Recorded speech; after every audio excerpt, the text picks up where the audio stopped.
Hey, what's up? Y'all know who it is, man. The Dolphins D, we already in here. Ready to turn up this year. We gon' get it. Welcome to Hard Rock Stadium. We gon' defend. We gon' defend. Homie, this side. And we gon' defend. Let me hear you say, his squad.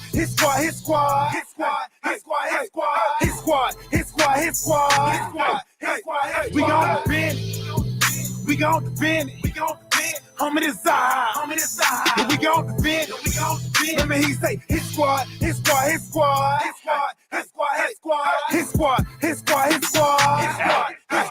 got the whole squad with me now. Train to go. Come play games if you want to. Try to crash our house, you done took the wrong route. We gon' crash in you like a stunt dude. Check y'all like 1, 2. Tap your head like your uncle. You wanna ride, stay buckle. It get loud down here, get wild down here. Turn the field to a jungle. Never disrespect the squad that's defended by a line and some beasts on the feast on opposition. Another line in the back singing to the ER just in case you got through the first line with tripping. But if for some reason it get crazy, I got watchers on the corner for my safety. Everybody here well coached. Change the weather under pressure, stay cool like I AC. Woo! But we still made heat. Woo! Was you trying to play me? We be 3 plus 8 deep, but I'm a fool so low. Can't never do great beat. Beat great, only way to do great things. Hit hard, only way to make a statement. Come up in our territory, make a payment. Or be in debt with your neck, gotta play. We gon' defend. Homie, this side. And we gon' defend. Let me hear you say, his squad. We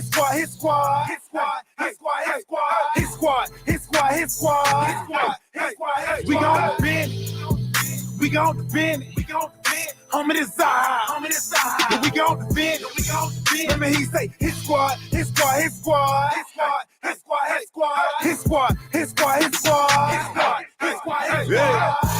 I hit them boys. We throw them toys. Got saying that QB. We them boys. We the realest. We go gorillas. We out here, homie. You gon' feel us. Don't make me come down. Get in that box. Like I'm red. I'll knock your socks. Won't play y'all boys. Cause we some bullies. We'll take your cookies. Cause y'all some rookies. I'm in the building. Me and Shot Jones. We do lane. We don't play zone. We play that man. So guard your hand. I see your eyes. You're scared, we man. We gon' defend. Homie, this side. And we gon' defend. Let me hear you say, his squad. We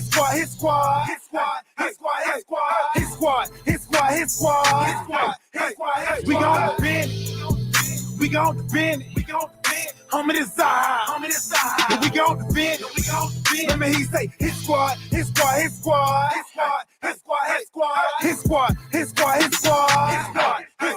Yeah.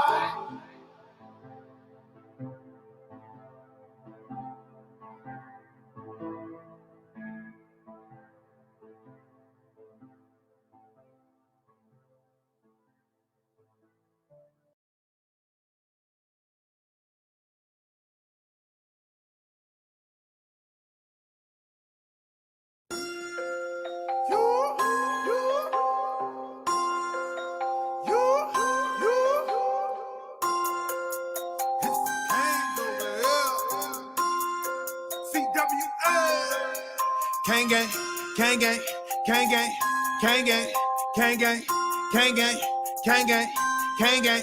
You see him in orange and green? That's gang gang. You ready for Storm 18?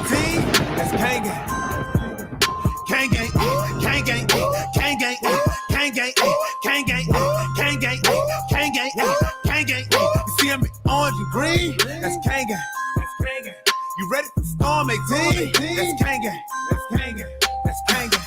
Reps since a juvenile, I be where they throwing up using crowds. You know how that school get down, not taking no L's, we ain't losing now. Don't get it confused right now, I represent making these music sounds.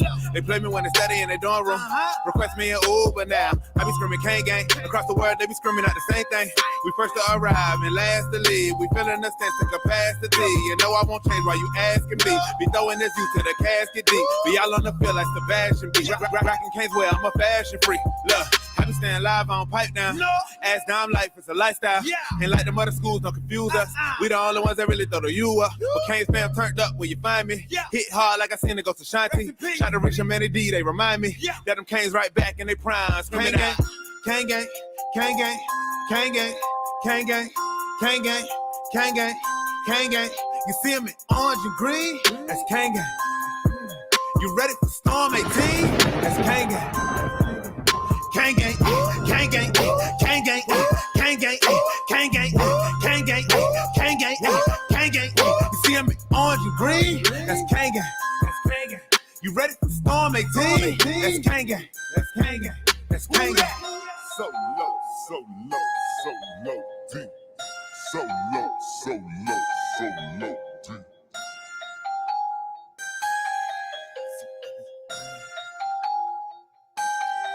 CWA. Kane gang. Man, y'all been part of the Buffet Boys. Shout out Solo D. Shout out to DWA. Let's eat. Yo, Solo!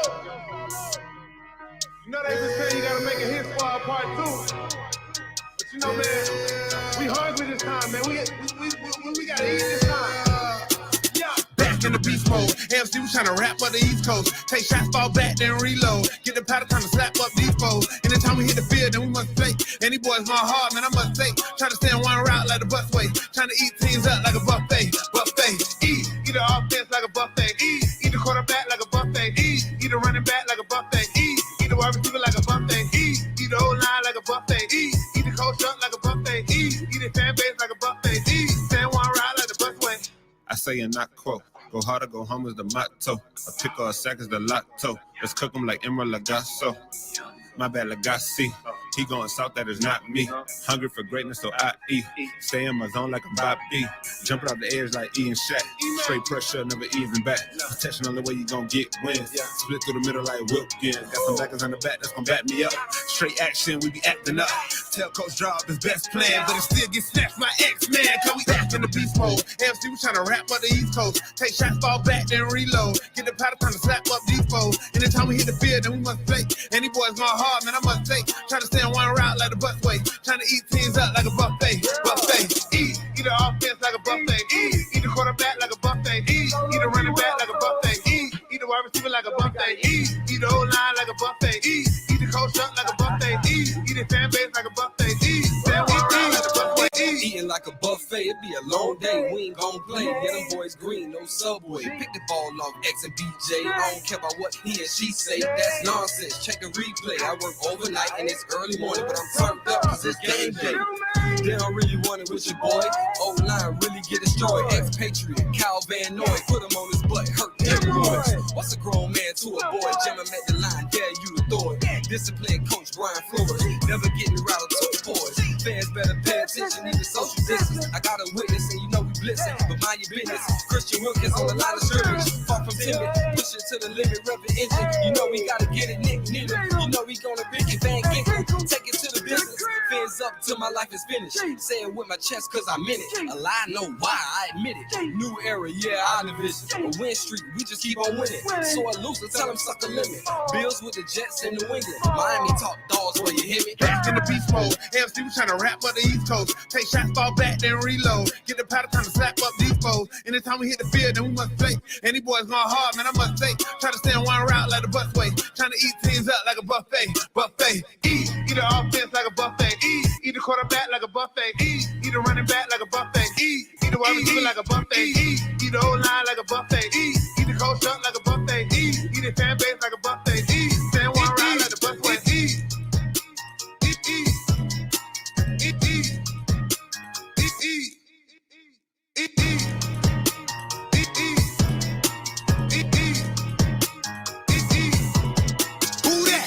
So low, so low, so low, deep. So low, so low, so low, deep.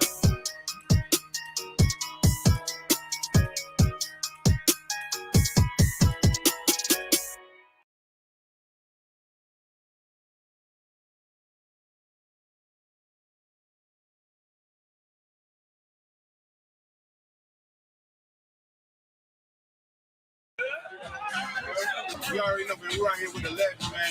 Live and direct, man. Pat McCrae. And it's going down, man. Solo DWA. What's up, man? Shout out to Miami Sports Music.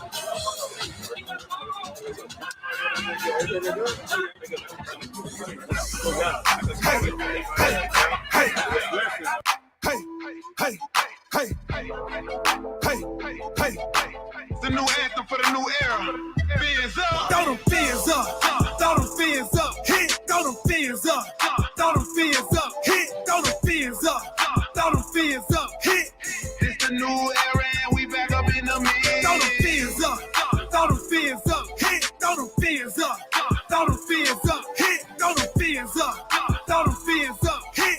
It's the new era and we back up in the mix. Throw it up. Throw your foe up in the sky. Throw it up. Let them know that we gon' ride. Where you from? We be reppin' worldwide. BWA, stay loyal till we die. What is the come up? We been down for a minute. This the come up.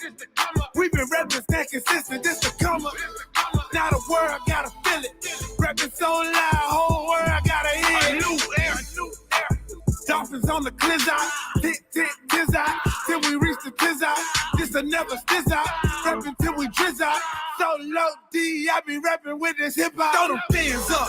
Throw them fins up. Hit. Throw them fins up. Throw them fins up. Hit. Throw them fins up. Throw them fins up. Hit. It's the new era and we back up in the mix. Throw them fins up. Throw them fins up. Hit. Throw them fins up. Throw them fins up. Hit. Throw them fins up. Throw them fins up. Hit. It's the new era and we back up in the mix. It's a new era and we back up in the mix. Ain't no more relying on fits. It's time for Tua to get us lit. That's why we got Waddle at 6 and Jalen Phillips is a brick at 36. We got Javon Hollins, Madden hit stick. Eichenberg protecting hips. 2 whole years and he ain't slipped. Hunt along, he got that gritter, triple threat, he so legit. Larnell Coleman, Jared Dokes, the 7th round was such a gift. That's why we toast, that's why we sip, that's why we reppin' MSM. Miami sports music, don't confuse it, don't abuse it. Unless you want a new contusion, real talk, ain't no illusion. Solo D started a movement, MSM the institution. TD Fins the contribution, yeah, we started a new unit. Throw them fins up. Throw them fins up. Hit. Throw them fins up.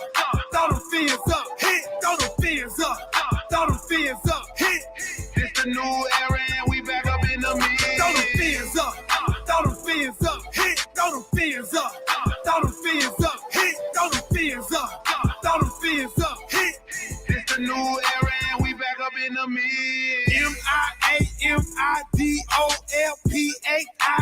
When do I begin? I've been rapping since a kid. If you rapping, then we can. TWA, if you reppin', then we can. Welcome to Perseverance. We asking what would Shula do? He would take the narrative and spin it like a hula hoop. He say that in Coach Flow. Coach Flow gon' do his thing and he gon' bring it to it in and to it. Come and change the game. Watch the squad ball out. Got the fans all excited. Coolers out. Grills on. Got the tailgate ignited. It's the Aqua Horse Society. They know we stay united. DWA. We be down and started right. Throw them fins up. Throw them fins up. Hit. Throw them fins up. It's the new era and we back up in the mix. Who that? So low, deep. Trying to tell. You feel me? But that's how we put it down. We put it down every time. When it's time to show up for the fans, we out here. You dig? They know it's coming. Yeah. Yeah, out here with it, man. Let's go, DWA, man.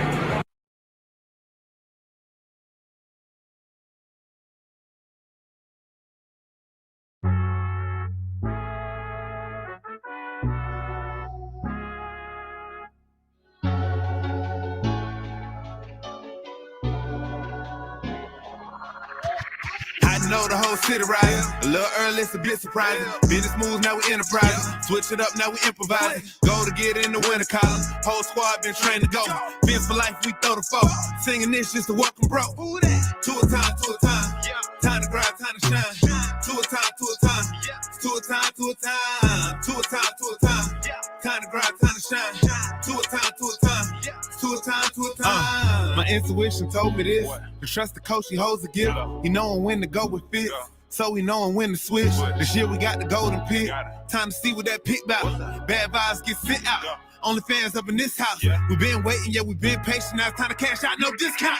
Super Bowl, yeah, we in rock. I don't know when, but it's close. I don't want to overhype, but I just know I like it. So excited, league gon' notice now. You should notarize it. They say tour from that rock. Shout out to Samoa and Islands. Time to lay the smack down. You think he Dwayne Johnson? Time to be the people's champ. Hit him with the people's elbows. Stick together like it's Velcro. You think you could stop us? Hell no. All day I dream about sports. I think I need some shekels. Custom with some Dolphins colors. Just to let them know we here. Yeah. I know the whole city riding. A little early, it's a bit surprising. Business moves, now we enterprising. Switch it up, now we improvising. Go to get in the winter collar. Whole squad been trained to go.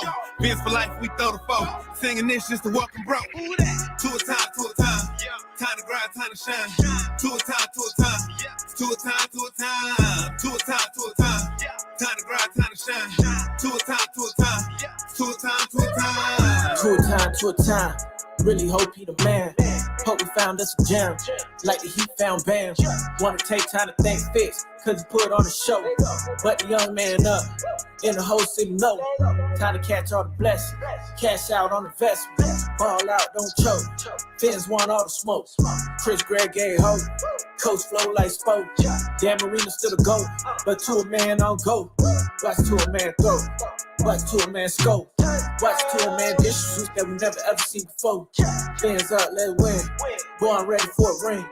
Maybe 3, 4, 5, 6. It's damn week, use 10. I know the whole city riding. A little early, it's a bit surprising. Business moves, now we enterprising. Switch it up, now we improvising. Go to get in the winter collar. Whole squad been trained to go. Vince for life, we throw the foe. Singing this just to welcome bro. To a time, to a time. Time to grind, time to shine. To a time, to a time. To a time, to a time. To a time, to a time. Time to grind, time to shine. To a time, to a time. To a time, to a time. So low, so low, so low, deep. So low, so low, so low, deep.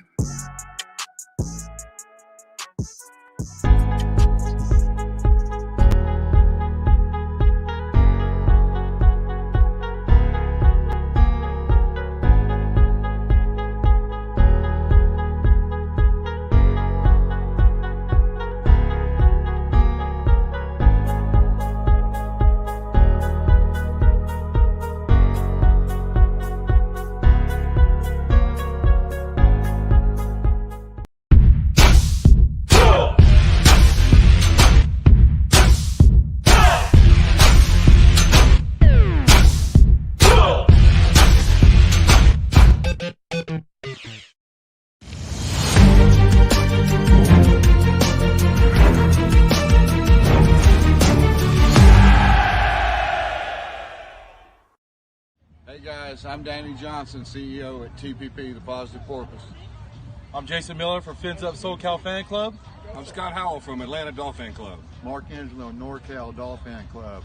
And you're listening to Clock Blockers, Miami fans' #1 morning show. Run it, run it, run it, run it, run it, run it, run it, run it, run it, run it, run it, run it. What's up, ladies and gentlemen? It is your boy Stephen D right here on the #1 Miami fan show. I'm talking about Clock Blockers, baby. What's going on? How y'all doing today? Are y'all excited? Are y'all excited for day 2 of INTRASQUAD training camp? Let's go, baby. Let's go. We are 2 days away from the Hard Rock opener. Preseason. We're 2 days away from it. And it's a night game. And I'm telling you, night games at the Hard Rock are the best. They're absolutely amazing. Okay? So I'm super excited to hang out with y'all today. We got a great show lined up for you today. My man from East 32 Dolphins Tailgate. I'm talking about Cameron, the man who runs East 32 Dolphins Tailgate, the founder, the creator of it. And my man who always spends every Friday with me. He's going to training camp today. And he will be reporting live from training camp as soon as he gets there around 9:45-ish. Okay, so he's going to come on live, and he's going to lead us right up until the start of training camp. And then for the first, 35, 45 minutes of training camp, we'll do live tweets. We'll go and do live play-by-play as much as we can through live Twitter. So it's going to be a fun, exciting morning this morning. I'm looking forward to it. Make sure you guys stick around, hang out. We're going to have an awesome panel this morning, so I want to make sure you guys are here for that, and I want some of you on it, and I'll invite some of you. I'll drop the link here in a little bit.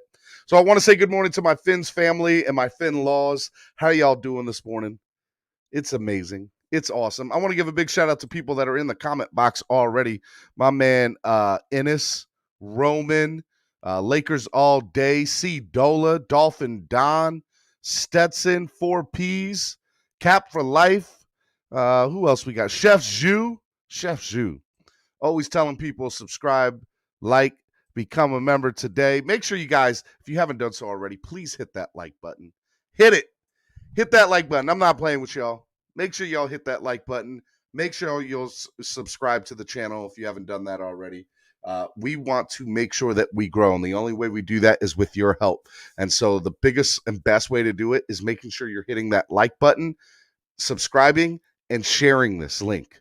So if you're on Twitter right now, if you go to @MIA Sports Music, what you will see there is you'll see the tweet for the show today. Make sure you retweet that. I want to give a big shout out to my man Miami Football Talk for tweeting that out. So yeah, let's have a good time today. We got who else we got? We got Flipside Fishing, Chad M. What's up, Chad M? My guy. How are you? Mr. CW Brown 3. I like it. EM Baller. He said the real EM is here. Well, don't let EM hear you say that. Look, man, I'm super excited that y'all are hanging out with me today. Want to talk to you about a couple of housekeeping notes before we get started on the morning here. So first thing is first. Want to tell you, all you guys, if you haven't done so already, check this out. This year, I want to give a big shout out to our sponsor of the show, Tailgater. And what is Tailgater? Well, the Tailgate is a way for fans to express their love and passion for a team and city, right?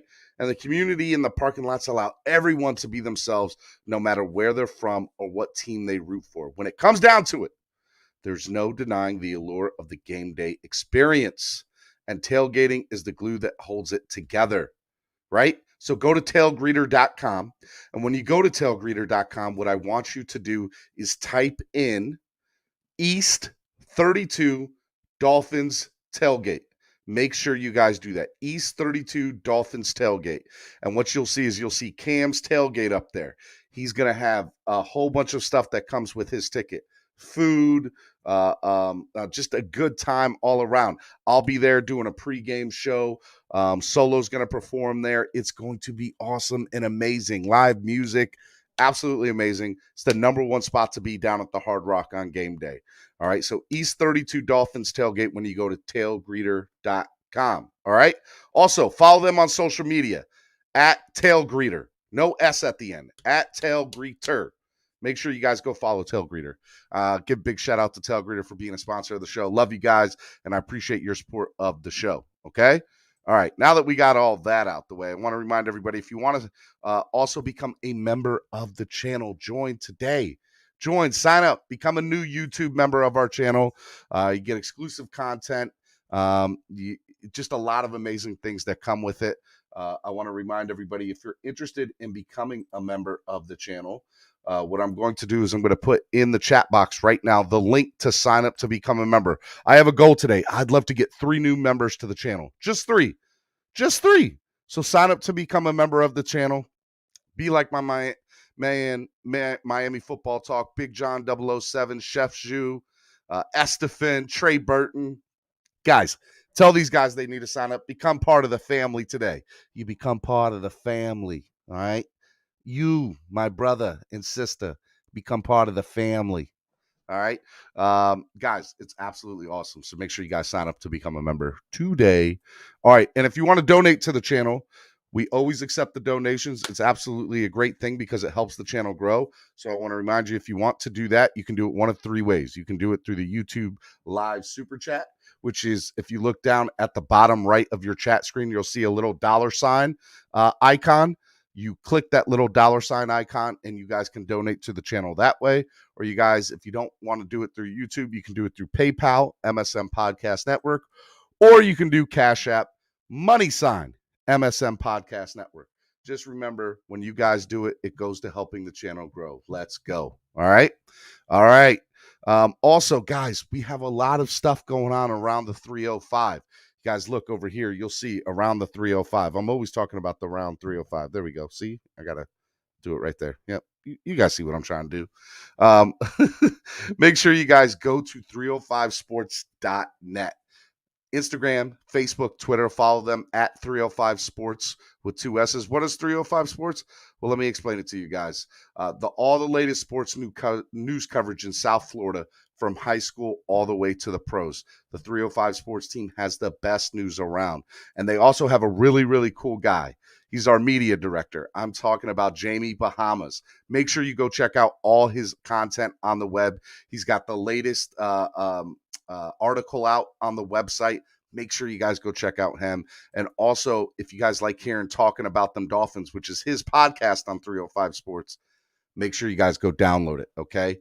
And you can follow Jamie on social media at the Jamie Bahamas. Let's go do it, guys. Let's do it. All right. I think I got everything out the way now. I think we're good. I think we're ready to go. I'm super excited about today. I don't know about y'all. And I just kind of want to talk a little bit about practice yesterday. So, I was going through practice yesterday and towards the end of practice, and I just felt like yesterday was a good day. It wasn't a great day, but it was a good day. It was a competitive day. I think when we got off, we saw one of the players go down with an injury, and I don't think anything was too badly hurt because I haven't heard anything since yesterday evening or this morning. From what I hear. So look, I'm excited. I think we're going to have another good day today. Again, all I want to see is healthy, stay healthy. That's the goal for day 2. Just be healthy. No injuries. And then the other thing I want to see is, obviously, I want to see Tua look good. I want to see the running backs look good. I want to see the whole team look good. So make sure you guys do that. D-Dub says 24 likes, 44 people watching. Hit that like button. I agree. Make sure you guys hit that like button if you haven't hit it already. Okay? Yeah, and that's basically what it is. I want to have you guys come on.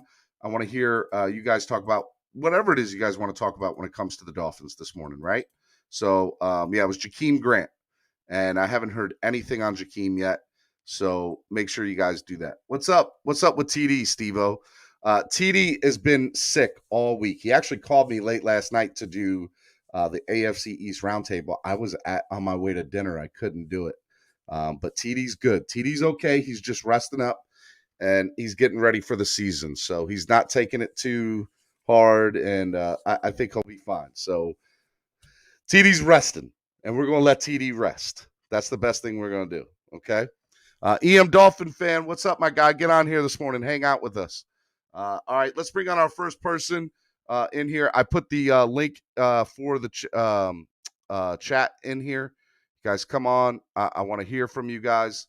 All right, we got Ennis. What's up, Ennis? Good morning. Good morning to you, man. How are you doing this morning? I'm good. I'm kind of, like I said, anxious to see.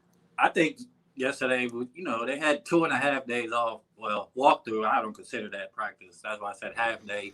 And you know how it is after 2-3 days off of work, your first day back at work, you're not. It's sluggish. It's sluggish. So that's why I'm gonna be positive. Like, I try to be the positive Dolphin, man. I can't be negative. I've been too many years negative with this team. So, like, I try to look at the bright stuff. You know what I'm saying? Like, there's too many fans being down, and I can't go down that road. So I'm trying to look at it like that. Hopefully they have a good practice today because, they had off 2.5 days. So that's where I'm at. Basically, here's the thing. It's an inter-team practice. You hit the nail on the head. The day before was a walkthrough, wasn't fully padded, and then you had a couple of days off there. So it was 3 days. So I think you hit the nail on the head. You're 100% right. And it's the first real rest that the players have had since training camp had started. So my hope is that today is a totally different day. They make the adjustments that they were not doing well yesterday. All right. Make them today in the 1-on-1s, the 7-on-7s, and the 11-on-11s. That's basically what I want to see this morning. Right. They get to watch the film of where they messed up, see their energy. The coaching is going to be a big key. That's why I'm like, a line, I understand everybody's worried, but I'm just not panicking. I put trust in our coach. Like, you go from 5 wins to 10 wins the next season, our coaches is just doing something right, man. Just let's have some faith a little bit. I know we had years of garbage and mediocre, but everybody wants to put the past under this regime. Like, we have to remember we had different managers, coaches, GMs. Like, we can't put all the dirt on the Greer for the last 20 years. You know what I'm saying? Yeah, Like, they want to blame Greer for the last 20. He ain't been there for the last 20. So stop blaming him for the last 20. But that's, again, it goes back to the philosophy that Dolphin fans have PTSD, right? And so, and that's where it's at. And so if you're looking at that, you got to understand from that standpoint, okay, Dolphin fans just, okay, like, what is a good, here's the reality of it. And I'm not trying to talk about Dolphin fans in general, but I'm calling it how I see it. And the reality is, us as Dolphin fans haven't seen a good football team in 25 years. So we don't really know what a good football team looks like. We don't really know what a consistent and good quarterback looks like. We don't know, like, even people that know football, that's fine. We can see from afar. I understand that. But it's so different when it's your team, right? And because we pay attention closer to our team than we do any of the other teams. Right. And so we haven't seen what a good offensive line looks like. We haven't seen, depth. I haven't heard the word depth on the Miami Dolphins in 15, 20 years.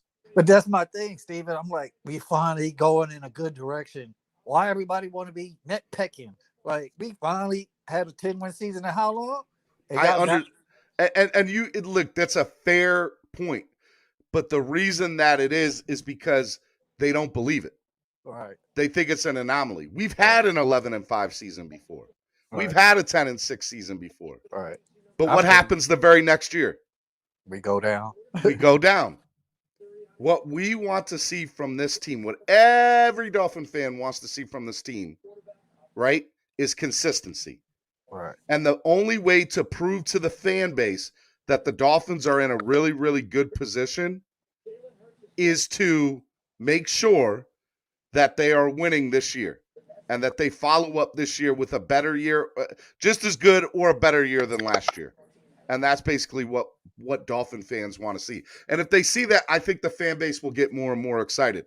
And the only way to do that is you got to go out and you got to win the first 2 weeks. You got to beat New England in New England. You got to beat Buffalo when they come here. We start out the season 2-0. Dolphin fan base is going to get a little excited, right? But I think they still going to be, then they're going to go up another level. That's fine. It's about acceleration. Yeah. So we beat them, then let's go beat Tampa in a few weeks after that. Okay, now we beat Tampa. All right, now let's go beat and by the time we get to the Thursday night game against Baltimore, and we beat Baltimore in a primetime Thursday night game, who's got our number, dude, sky's the limit at that point. Now all of a sudden we're like, well, we beat the defending Super Bowl champions. We beat New England in New England. We beat Baltimore. We finally got, we're finally able to do that. I think that will give the confidence that Dolphin fans need to move forward. And that's what they need. Yeah, I'm with you. I agree with you on that. All right, let's bring in another man to the panel, my man, Big John. What's up, Big John? What's up, man? How you doing? Pretty good. How are you this morning? Just listening to everybody, man. Just listening to everybody. Again, I love your sunset in the background there, man. That's one of my favorite wall pictures there. I know that's so weird for people, but no, there we go.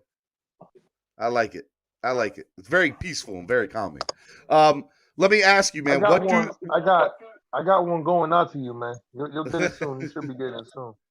What do the Dolphins need to do, Big John, to prove to the Dolphin fan base that they're for real? First of all, let me before I answer your question, I'm gonna answer what he was saying. I don't want to speak for everybody because a lot of times when you sit there, I've heard you say on different occasions, the Dolphin fan has PTSD. I should say a majority of the Dolphins fan base does. Okay. I don't have PTSD. To me, if they win or lose, it affects my day, but I don't judge. I judge every team individually. That's the only way you can know whether they're doing something right or doing something wrong. The situation is this. We're not panicking. It's not panicking. It's they're throwing Band-Aids at a situation that if it costs you the season, we're all going to be sitting here, we're all going to be upset, and we're all going to be complaining because of the fact that we didn't fix the offensive line. It's not about anything else. It's if you don't have an offensive line, the offense is not going to look the way it should. If you don't have an offensive line, you don't have a running game, it doesn't matter how many weapons you have. You're not going to move the ball. What happened last season to Kansas City? They got to the Super Bowl. The 2 tackles got injured. They didn't even have a chance. It's not even about PTSD. You could very easily go right now, sign a free agent, or trade for a legit right tackle, solidify the passing situation, solidify the offensive line, and everybody will be good. Like I said yesterday, what are we going to do if you basically squander this opportunity that we have right now? Yeah. Next season, you don't know what you're going to do with DVP. You don't know what you're going to do with Xavier and Howard. You don't know what you're going to do with Emmanuel Agba. You don't know what you're going to do with Mike Gesicki. You don't know what you're going to do with Albert Wilson. You don't know what you're going to do with Preston Williams if he's going to be on the team, off the team. So you should be all in right now, considering the fact that you have luxury players that weren't with you last season that are with you this season. Because so in your mind, let me interrupt. In your mind, with the and I'm going to bring in Dwayne here in a second. I got you, D-Dub. In your mind, we're legit already. The only missing piece is the O-line. But this team could contend for a Super Bowl today with the right offensive line. I do, of course. I don't see a problem. If the Dolphins have an offensive line right now, I do not see where our only deficiency would be what somebody would call the running game. And we've already proven that what we may find a deficiency, they don't look at the same way we do. Everybody wanted a running back for the past 2 seasons. We value a running back a certain way. They don't. It doesn't mean we're right and they're wrong. They just don't. But for you to sit there and not address the one glaring weakness of the entire football team is ridiculous. Because here's what I don't understand, okay? We can all agree Brian Flores is a defensive mastermind. Yes. Okay? Now, I'm going to ask you a question. If you're a defensive mastermind, you know how to attack an offensive line. Now, if you're a defensive mastermind and your defense is legit and you know how to attack an offensive line, why don't you strengthen your offensive line so they can attack you? You should know how to make an offensive line. You're not wrong. Let me bring in D-Dub to this thing. What's up, D-Dub? Good morning. Good morning, everybody. Good morning. What up, D-Dub? My man Dwayne in the building. What's up, D-Dub? Chilling, man. Chilling. Every day just looking forward to some more news and good things coming out of the process. You know, they've been doing some good things, but we want to see them continue. That's all part of the process. Big John, I know that the offensive line is something that we've all been clamoring for to get to improve and show improvement. You know, you look at the draft and you say to yourself, well, they should have picked this guy, but they picked that guy. You know, you're correct. They've prioritized certain things above the offensive line. Not to say that they're right or wrong, but it's just the direction that they went. The way that they're doing it, way that they're doing it. So we'll continue to clamor, but by the same token, we continue to look forward to good things from this team, and the way that they're showing the depth. It's a new thing for us as fans to have so many riches at so many positions and not just putting all our eggs in one basket, i.e. Ndamukong Suh.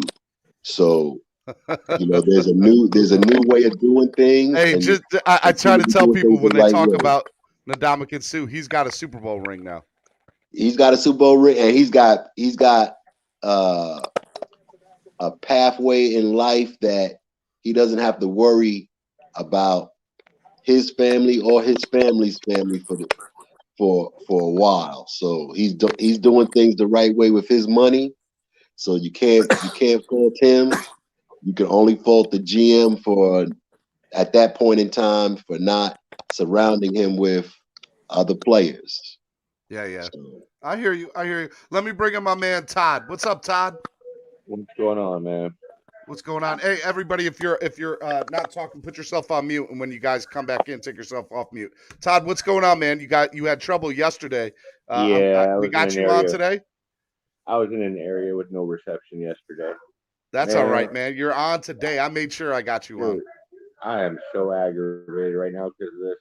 Everybody, they keep thinking they could do it like New England. They could bring anybody in and just develop them on the offensive line. The only problem is we don't have that offensive line coach like New England's had for 20 years. Mm-hmm. We need to have an offensive line coach who's been around, who knows how to develop them. And that's when we could do stuff like what we're doing with these reclamation projects on the O-line. And so in your mind, you don't even think it's talent acquisition, it's player development when it comes to that. As far as the O-line. And so that's where you think we lack. That's where our biggest lack is. On the offensive line, yes, because you look at New England, they could bring in anybody and do well. Once they ship them off somewhere else, they fall flat on their face. That's the coaching. And this Big John, D-Dub, do you guys agree or disagree? I want to get your thoughts on that. No, he hit it right on there. I mean, I said it yesterday when I was talking to you, and I said, I was talking to EM, and I said, yo, didn't they, if I'm not mistaken, they passed on Bill Callahan as a offensive line coach to promote from within. And I didn't really elaborate on it, but I'm gonna elaborate right now. I think from what we've noticed, and this goes also to Jim Caldwell. I think that Brian Flores has an ego issue. I think he doesn't like to have anybody in the room who Can you explain that to me, because I've heard that before from fans, and I don't see that anywhere. Well, you don't see it because he doesn't show it when he's talking to the media. But there's been things that have come out behind the scenes where he likes to be the final word. He likes to have final say on everything. I'm not saying it works with Greer, but when it comes to coaching staff, he doesn't like anybody to question his decisions. And that's a Bill Belichick thing. And unfortunately, until you get to where Bill Belichick is, where you have 6 championships, you can't treat everybody the same way. So one of the reasons he got rid of Jim Caldwell has a Super Bowl. Jim Caldwell did it as a coach. I think he did it as a GM, if I'm not mistaken, or somehow. I know he's been there. He did it. He doesn't like that. He doesn't like anybody to contradict him. I'm not saying it's right or wrong. I'm just saying I think that's an issue. So whenever he has to get a coach, instead of getting a coach who has more experience or can tell him something he may not want to hear, he doesn't do it. If you look at everybody he's hired everybody who's everybody on the team is a rookie coach. There's nobody that can tell him anything different. And that's what he's been doing. And if it works for you, great. But I don't think that's the way to go. Not when it comes to offensive line. Well, hold on 1 second. Okay.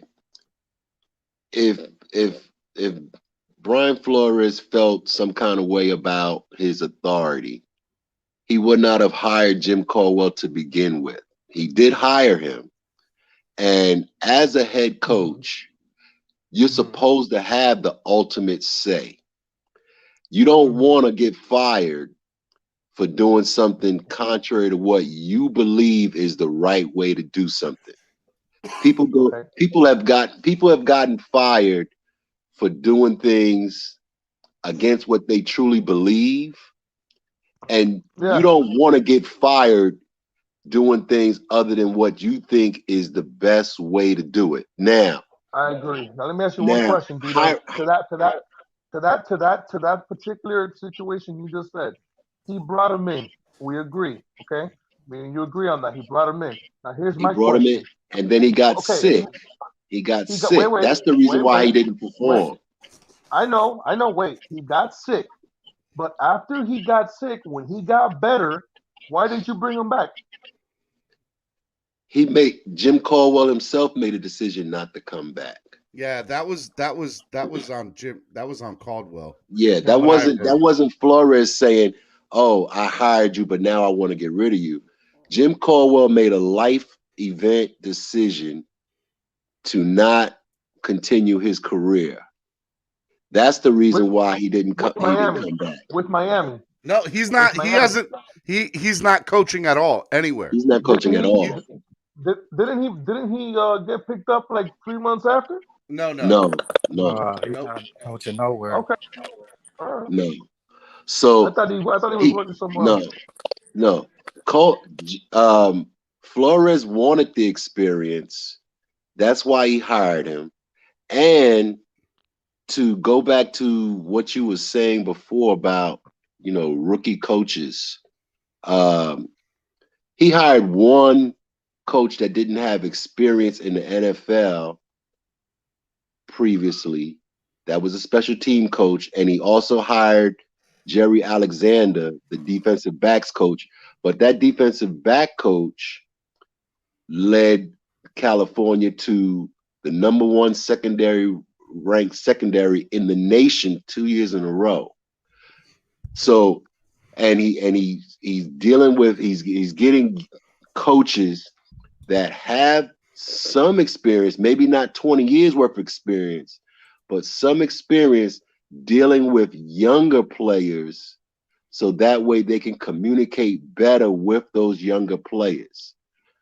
Now, you can't say that Flores wants the ultimate, wants to be a dictator and just control everything. That's what I've heard through back. That's what I've heard through back channels, man. If he is hiring not one but two OCs, in the position, and he's developed a defensive coordinator who got promoted to assistant head coach, took a lateral position with the Giants. His staff, he's doing what a coach is supposed to do. He's developing younger people to take on responsibilities. Now, he had the opportunity with Caldwell to get some experience in. That didn't come out. He also hired Chan Gailey. Now, whether or not you agree with Chan Gailey hire or not, he did have more experience. Here's the thing. The Gailey hire, and I'm going to bring in EM Baller and Miami Football Talk while I got this little break here, and I'll let you guys talk in a minute. He hired Chan Gailey for an execution of an offense, not because Gailey was the best choice. He thought he was the best choice with having Fitzpatrick as his quarterback. That's what I believe happened. Otherwise, there's no reason to bring in Chan Gailey. But even at that, he brought in a voice that had more experience than him. So you can't say that he just wants to bring in young people. Yeah, he's doing two things. He's developing people. He's developing people to take on other responsibilities and other positions, and also at the same time maybe developing them for other opportunities somewhere else. Then he turned around and named Tua the starter without even telling Shane.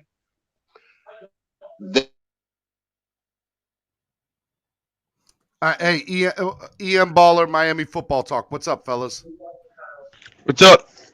How are you? What's up, brother? What's up? Good morning. How are you? Good morning. I'll start with EM Baller and then go to Miami Football Talk. You guys have any thoughts on any of this morning? I don't have a lot of time, so I just want to come up here and say that I am tired of people saying that we should have picked up Sewell. Listen, I know the offensive line is huge right now, and we need to fix that problem. But us picking Waddle was the best choice for the Dolphins at that time. If you pay attention to now this season, our wide receiving core is still hurt. We need receivers. So the fact that we picked up a receiver was the perfect pick for us instead of picking up Sewell. And if you look at Sewell ain't doing all that great, if you ask me. So I just need to put that out there that people need to chill out and relax about this whole that we should have picked up Sewell and all that junk. Like right now, the receiving core was what we needed most because if you pay attention to the last game, we didn't have none. Right now, we're practicing with Grant, Waddle, and Holland. But everybody's complaining about offensive line. Come on now. We need receivers. I definitely hear you on that. EM Baller, what are your thoughts? I mean, I totally agree with him 100%. That Waddle was the best pick at the time. And I do agree. If y'all can, yeah. And I do agree with y'all that Chan Gailey was a Fitzpatrick hire because they hired Chan Gailey before the draft even started. So they're like, oh, we need the best coach for Fitzpatrick. I agree with that. And he does have the experience. You know, he's a dinosaur, so he does have the experience there.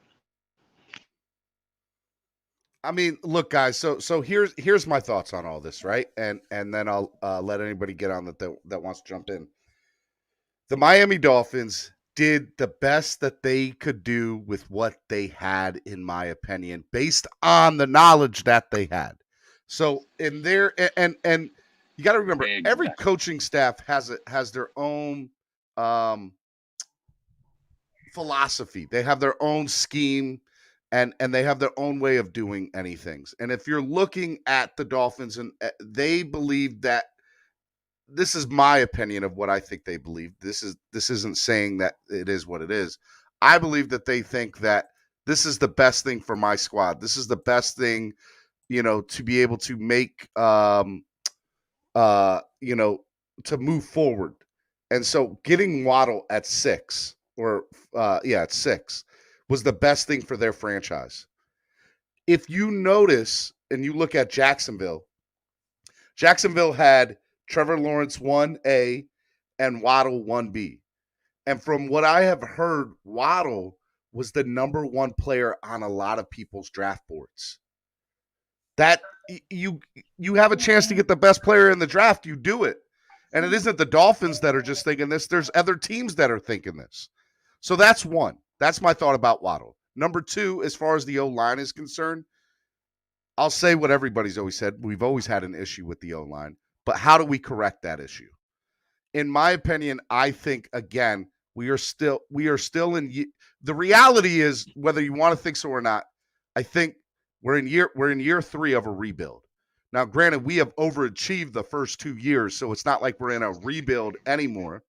But the reality is, if you look at it, you're like, hey, look, this is the standpoint of where the Dolphins are at. The Dolphins at the moment are in year 3 of a rebuild, and maybe they had different sections that they wanted to address in the first 3 years. And maybe the O-line for them was not as high as other positions. So we have to give it time. We have to. That's just my opinion of it. But Steven, Larry says something yesterday that made sense. We saying they didn't address the offensive line. They did. Look, we got how many young guys did we just draft? Hunt, Kenley, Jackson. That's true. Not getting the sharp new toys that everybody wants. Everybody wants the flashy name on the offensive line. They have addressed it. They just, like you said, like Ty was saying, or whoever said that, they have to develop them. That's it. Get a coach to develop them. We have addressed it. They haven't addressed it with the guys that we want. That's true too. D-Dub, I know you broke off there. You're back on. What's up, D-Dub? Yeah, I just want to reiterate the fact that he has been able to develop both younger coaches and develop them, as well as take on some experienced coaches. That way he can fall back on some of their wealth of knowledge and experience. So as far as them not getting the offensive line and whether Chan Gailey's the right fit or was the right fit. Okay, we've already crossed that bridge as far as Gailey's concerned. We know he was a Fitz fit, and he wasn't involved in elevating Tua. Okay, but that's all water under the bridge. We got a coaching staff now that is catered to Tua. Let's see how this goes, and let's get behind it. Hey, D-Dub, I agree with you 100% on the developing of younger coaches and certain things. But when it comes to the offensive line, where you're bringing in all these linemen that actually are physically gifted, but they are missing the technical side. You need to have an offensive line coach who's not a rookie, who's been around a little while with the technical side. Well, how do we know that until we hear from Lemuel or the players? We don't know whether or not they are getting the technical, or if it's a lack of education or lack of technique. They may be getting it and they're not applying it.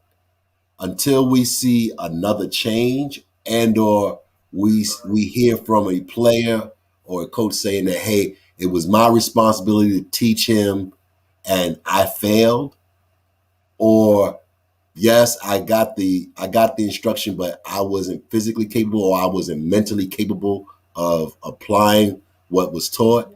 We don't know. I mean, sometimes players are released because they mentally don't get it. They may have the physical tools, but they may not mentally get it. They may not be holding them. Somebody may not be holding them responsible, or they failed in their responsibility to learn and apply what is being taught. So we don't know yet. We'll see during these preseason games, and we'll see during the regular season whether the technical aspects of playing the offensive line are being taught and applied, and people are being held accountable and responsible for putting those technical traits into play. All right, I see where you're coming from, but seeing that Jackson's been making the same mistakes since he's been here, if it's him not applying it, I would have already benched him, and I would have put Liam Eichenberg back at left tackle right now in the preseason with the way he's playing. If it's him not applying it. It was disappointing. I was disappointed to see how Jackson played this past game with the Bears. I was disappointed. Now, if that continues, then I would not be surprised if something is done. You have they obviously don't feel comfortable with all the way with Jackson, because they wouldn't have went and made the trade. Now, I'm not saying that Greg Little is the total 100% answer for the offensive line and a replacement for Jackson, but it should motivate him. It should light a fire under his butt to say, okay, I need to do better. That's what you want to see. Hey, real quick, did everybody hear that round one fight thing? That was me. That was me. I'm also, unfortunately, sometimes I am multitasking, and one of the things that happened was that signal is the start of the stock market. So I was like, how did that get through? I didn't know what that was. But it was kind of. I was starting to get scared that somebody hacked into my system, and I was making some points, and the fight was on. I was like, me and D-Dub aren't fighting. We're just discussing. I was like, where'd that come from? I was like, what was that? Shout out to Pete with the $5 donation. Thank you, Pete. I really appreciate it, man. But that was cool. I like that. I gotta give me one of those. I was like that, and it sounded like it came right through the system. I need to get a sound machine. That's what I need to get. Yeah, that was my brokerage account letting me know that I am you're ready to go. That it's 9:30 and it's open trading. You know what kills me is everybody talks about us not drafting a high round running back. I've heard it left and right. But you want to know something? It doesn't matter what running back we get. We're wasting a year of his career if we don't get the O-line right. That needs to come from. That I am. What did you say, Big John? I said I agree 1,000% with what he said. Another point where you think where you can say that, okay, technique wise, the Dolphins coaches are doing well, is that they were second in the least amount of penalty yards. Okay, so they obviously are teaching fundamentals and teaching technique. It's a matter of will. It's a matter of applying that technique and putting it with the talent that a person has to get the most out of it. So they're not getting penalized a lot, or at least they weren't last year. Let's hope that that also transitions to this year. But the talent, Austin Jackson's got to do better. Okay, he's got to do better. But D-Dub, we got to think about this too. Last year, they didn't really get to come in and teach him hands-on like they doing this year because of the pandemic. So really, this is really his rookie season as far as fundamentals and being in the building and them getting their hands on him. So you got to take that into consideration. Last year, he just got thrown to the fire. So because and a lot of players in the NFL had that situation, and this year you see all these second-year players thoroughly enjoying the fact that they are around their coaches in their faces so they can get that one technique improvement. Now, let's hope it transitions for Austin Jackson to success so that we don't see a lot of holding penalties, a lot of sacks, a lot of pressures that cause Tua to rush throws, miss opportunities, where plays are called, situations come up, and because he's not able to hold his block, an opportunity for a big play or for a first down play to be successful. All right, let me bring on two guys that are in the back room. I got Al and I got Mr. Donut Man himself, Estefan. Good morning, everybody. What's up? What's up, Big John Stud, a.k.a. Mufasa? What up? What's up, Steven? What up? What's going on, Dwayne? Where's the clothes at, bro? I need my clothes folded. I sent it to you, and I ain't got it back. Hey, Estefan, by the You know way. what? What's up, Tom? I only fold my clothes, bro. I don't do nobody else's housework. I do my own. I hold my soldiers and I hold myself accountable. I do my own stuff. You ain't got your house right. You do housework? That's right. I think Todd was trying to throw some shade at the Spurs. That's all right, Todd. I know y'all still choking on our nuts from 2014. That's what's up, baby. Wow. In the house. Go Spurs, go. Oh, my God. That's right. Recognize UGK, baby. Hey, man, all I got to say is I know y'all been talking about the O-line. I heard what y'all said about Flores, but who's on me? I'm on you, mother. Me? It's me. Oh, okay. What's up, Big John? Okay. If it was somebody else besides Big John, then I love you, Big John. Anyways, bro. So the whole thing with Flores, like, I kind of get where he's trying to go in-house. Can you hear me? See what I'm saying? Y'all got nuts in y'all's mouth or what? Okay. Hey, I want real quick. I want to give a big shout out to Kendra. She tagged me in this photo. She's watching me on the big screen TV of her house. Sorry, Kendra. I'm like, that's not that. Look at my eyes. I'm like, what? What's going on? Is that how I look on a TV? I don't know if I've ever seen it that clear or that clear. Cross-eyed? No, I'm not cross-eyed. You don't look cross-eyed. You look beautiful, Steven. Look, bro, this is all I'm going to say is like, you know, we're dealing with a first-time head coach. It's his first time being a coach. And so he's still learning. And I've given this take, I really don't hear this take often enough. He's still learning himself how to manage this team as a first-year head coach. And so I believe that he's shown that he knows what he needs to do to win. As far as, like, when everybody else was talking about the O-line and the defense and cornerbacks, bro, I was watching how he was managing the game, bro. And I'm telling you, Flores he's got potential to be the guy.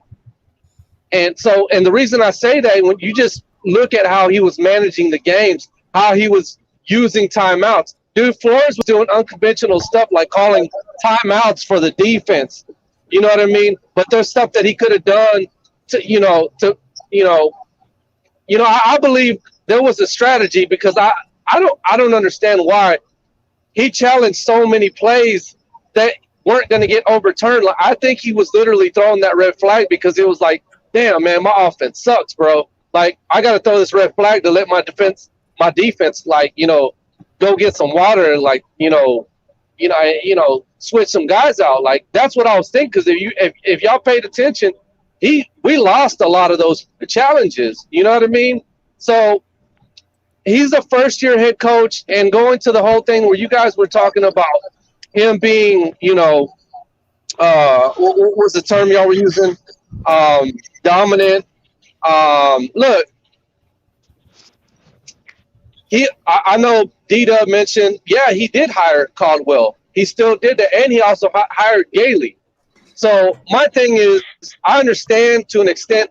I'm not saying that he's right, but I understand to an extent what he's doing by trying to go in-house, because if you can develop a coach in-house, well, that guy is probably going to stick with you a lot longer and help you, develop players a whole lot longer. It's going to be somebody proven, because you get somebody in here like you guys were talking about Callahan, right?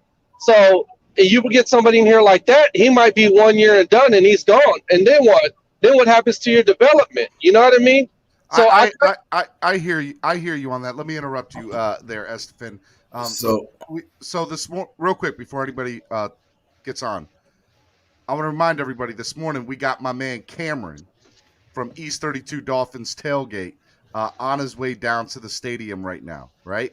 And so I want everybody to know that we're going to try to go live all the way up until the start of training camp this morning. So let me bring in my man Cameron, who's actually in the car right now. What's up, Cam? What's going on, man? Good morning, Clock Block fam.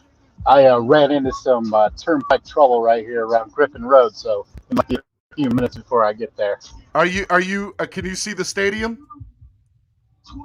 I mean, no, I'm looking at the guitar right now. I'm on the turnpike in Griffin Road. Okay. All right. Well, then we will check back in with you in 5 or 10 minutes when you get closer to the stadium. Yeah, I'm behind some traffic here, so I'll give you a shout when I get off the turnpike here. Give me about 10, 15. All right, guys, we're gonna stay tight with Cameron. Thanks, Cameron. We'll see you soon. So, okay, man. So Cam, you the man, bro. Yeah. Hey, what's Cameron, up, drive safe, man. Cam's bringing us live pictures this morning from training camp. He is on his way down there, and he's gonna bring us all the way up till the start of training camp. Hey, Esther. Yeah, I'm gonna try to hook up with our man Solo down there too. What's up, Dwayne? What's up, bro? Hey, Estefan, just so you know, in 2 years, Brian Flores has challenged 13 times, and his record is 6-7. So it's not where he's missed out on a lot, and even hold on, though, Dwayne. Add context to that though, because last year it seemed like he missed more than he made. He might have won in the first year. I'm getting to that. I'm getting to that. Where I'm coming from is just last year. I'm getting to that. Last year, he had 7 challenges. 2 were overturned, 5 were upheld. So, overall, for last year, he wasn't as good, but overall he's at about 500. So yeah, see what I'm saying? He can get better, bro. I'm just saying some of those challenges they didn't need to. He didn't need to throw the red flag on those. So I'm just saying I paid attention to a lot of what Flores was doing, how he was managing, how he was using his timeouts, bro. Like I mean, down to like I know he was doing clock management. Yeah, but that's the thing. That's the thing. The only thing that would go against that philosophy where you would say he would throw the red flag, try to give his defense a rest. Every time you throw a challenge flag and you're unsuccessful, you lose a timeout, bro. But hold on before you go down that hole. When I was saying it, I was saying in the context of it. I didn't understand why he was. You know, the only thing that I can think of as to what, because some of those seemed obvious to me that we were going to lose the challenge, and the only thing that stood out to me was like, you know what? Strategically, I would low key be using this flag too as an extra like timeout. You know what I mean? Yeah, but that would only work if you. But that would only work if you wouldn't lose your timeout if you would fail the call. The moment you throw the flag and the call is unsuccessful, you lose a timeout. So that wouldn't make any sense. Right. And see, that's what I'm saying. But it's just like that's exactly what I was saying though. It didn't. I couldn't. I'm just saying he could get better at challenging. But what I was saying was, you know, I was like running through thoughts like, why would he use it there? Did they need an immediate timeout?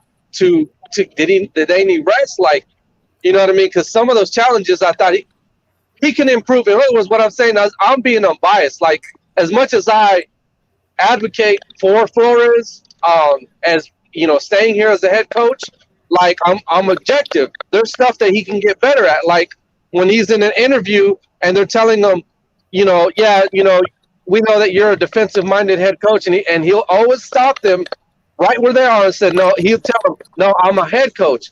Now, I understand he says that, but when it comes down to it, right now, all you got figured out is the defensive side of the ball. We got to start seeing results on the offensive side of the ball this year.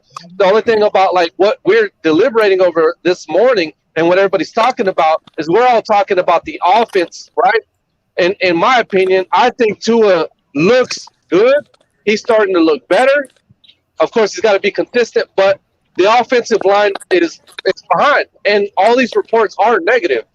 From what I'm reading, you know. So, and this is 2 weeks in a row, y'all. So, Tua is going to probably have to carry this team for those first couple of games and pull something out of his ass every now and then by just taking off running, extending plays. He's going to have to pull some weight. You know, he's going to have to show that he's that 5 overall pick with the way that things are going. So just saying, man, you know what I mean? It's not all too bad. Like, there is a glimmer of hope they can do something in the run game. But, like, this offensive line right now is just not looking good. But the thing about them is they're all developing. It's a process, and it's going to – they need reps to get better. That's really all. I mean, as bad as we think they are now, they can only get better. And it's all about reps, bro. That's all you can go back to is repetitions. That's what they need. Yeah. Just like when you go to the gym. I said it yesterday, and I'm pretty sure Dita was going to say it now. The only thing that can help us is there are ways you can scheme to help the offensive line. You can throw a screen pass here and there. You can roll out to one side. You know, those are things you're going to learn throughout the season, throughout the preseason, based on what they can and can't do. Another thing people are realizing is we don't have our full complement of receivers. I'll let you go, D-Dub. Go ahead, D-Dub. Well, with respect to you saying the scheme, we have yet to see a lot of timing passes. They're practicing a lot of 5 and 7 step drops in the passing game. That's what this is for. They haven't shown you any of the really quick. Hey guys, real quick, I'm gonna interrupt. We got go ahead, because I see the conference. Yeah. Go ahead. Put everybody on mute. Never. What are a couple of things he seemed to have going for him? Well, we had a 30 visit with him, so we sat down and talked to him, and you know, was some good rapport there as far as his love for the game and passionate about working and getting better. So if you guys can't hear it, you're gonna have to turn it up a little bit because the sound's film, low on Twitter. He's athletic and has size and was competitive on film. So we're happy to have him. But look, this is a process. We'll just take it one day at a time and try to improve and get better. Any decision on how you'll manage snaps for the veterans for the penultimate preseason game? Will it be that dress rehearsal? We'll have that meeting's tonight. We're just trying to get through, well, not even get through, but have a good practice today against Atlanta. And, I expect, most guys to play. But that's, as far as how much, who exactly, we'll talk more in depth about that tonight. We've had some, let's call it early conversations about that, but that's a meeting for tonight. Right now, we're just focused on, this practice against Atlanta. Arthur Smith said yesterday that he didn't have a great deal of familiarity with you before going into this off season. From afar, I guess, what were your thoughts on him as a coach, and why was it appealing to have this with him? Yeah, we've gotten to know each other, pretty recently. From afar, great deal of respect for him.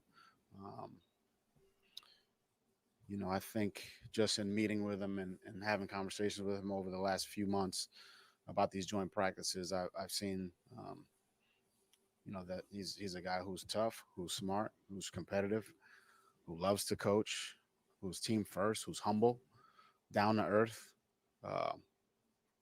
very bright. I think he's an excellent teacher. Watching him out there yesterday, I think he's an excellent teacher, an excellent coach, and there's no.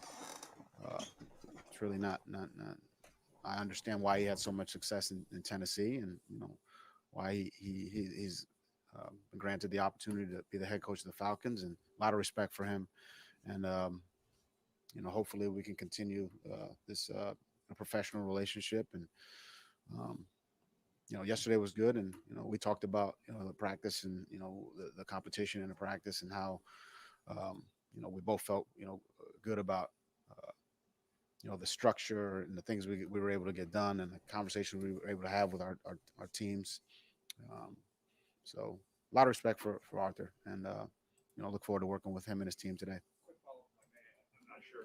Obviously, you don't have to. You don't want to feel comfortable, with a private conversation. We're going to ask you about being a 30-something first-time head coach, coming from a coordinator level, making that jump. What advice could you give them? I'm 40 now. Is that what you want to? Is that what you're trying to get that out there? I mean, this year's been, asking about my weight, my age now. I mean, Arthur's, he's very bright, very, very organized, very, I think he's just going to continue to do the things he's done in the past. I think he's going to be himself. I think he's going to be just fine. For us guys who are over the hill, we're still trying to. Brian, greetings from Boston. How you doing? Doing well, man. Just curious, through your 2+ years here, you've not been afraid, you've not been shy about turning some things over on the team. You've gone through some coordinators, some players. Do you think that sends a message to the players? I think we try to do what we feel is best for the organization. I don't know if having a Boston guy in here is that, but yeah, I think look. We're always going to try to do what we feel is best for the organization, for the team, for the organization. That's always going to be the case. I try to. I preach that we need to be team first, and I think we, when making decisions, myself, Chris, our coaching staff, for anyone who comes into the building, we want to make those decisions with the best of the organization in mind, and we're going to continue to do that. Guys, hit that like button, please. 51 likes, 83 y'all in the building. Hit that like button. What do you remember most about those days and maybe practicing against him? I remember he was a very good player. I was a senior when he was a freshman, so he was a very good player right off the bat. So he was carving us up as a scout team player, and we wanted him out of there. So that's the true story. And I'm sure that's the one that's more believable here too. So he's had an incredible career. He's a good friend. It's just been it's been a joy to kind of watch him grow and get drafted and have the success he's had. But I'll tell you this, he's a better person than he is a player. And that's the one thing about him that, I've always had a great deal of respect and admiration for him because of that. And I think he's a great ambassador for Boston College. I think he's a great ambassador for this league as well. So nothing but respect for him. But when we step in between those white lines, we're trying to go after him. Go with your running backs. Which one do you think has separated himself the most from the rest of the room at this point in camp? I mean, we like all our backs, and they're all a little bit different. They all have the ability to play really, multiple downs, and we're going to try to, use them all. So from Malcolm to Miles to Savon, Patrick Laird's gone in there and done some good things. Scarlett's gone in there. He had a couple good runs last week. Dokes has gone in there and had some good runs. So try to use them all. And you can give them guys with different skill sets with multiple looks would have to prepare for that versus just a traditional stuff. I think every back's got a little different skill set. So if you're, got a big back and he's more of an inside runner, that's what you're ready for defensively. And from the next play, you got a fast guy who's going to the perimeter, and your edge guy's got to set the edge. If you got somebody who's good out of the backfield and they're going to line him up and empty, you got to be ready for that too. So, I think it's offensively, we have the ability to kind of move those chess pieces, and I think each guy has shown themselves to be dependable when they've been in there. And to me, that's a big thing. If you're a dependable player, and you're going to be where you need to be and be productive when called on, then you'll probably get an opportunity to play here. How do you feel what has Jalen Waddle given you compared to what you thought you were getting when you drafted? Look, Jalen's a tough, smart kid. Football is important to him. Improvement is important to him. He's a good teammate. He's as supportive. I mean, he's as excited about someone else making a catch or having a good run or a good block as he is about anything he does. So there's a selflessness there that I mean, we knew that, and it's been fun working with him. He's still got a long way to go. He's a rookie. Still getting used to practicing in this league and the competition in this league, and these preseason games, these practices, the joint practices are good for him and really all of our rookies. But I've been very pleased with him. You mentioned improvement. Where have you seen maybe the most improvement in him over the last 3 weeks?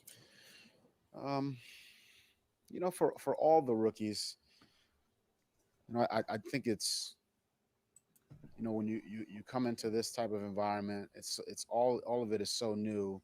I think creating a routine for yourself, and learning how to be a professional, what that is.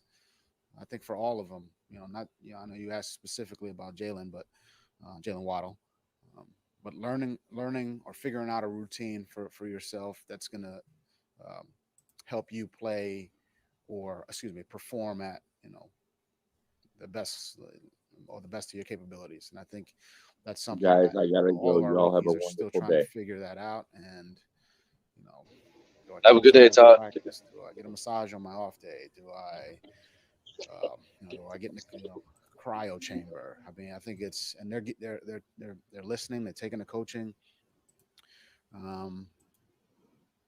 mean, we're coaching them up, and I think each one of them, Jalen, I know you talked specifically about Jalen, but Jalen in particular is just trying to find the best things and asking a lot of questions about the best ways to,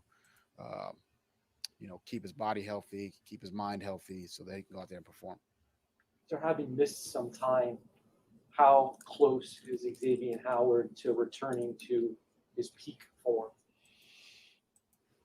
I mean, it's hard to get into peak form, without games, I would say. Even in week one, no one will have played 60, 70 snaps. Even if you call a dress rehearsal, let's say if we did that in the preseason, it's not going to be a 4 quarters, right? Or else everybody will be yelling at me about take the guy out, right?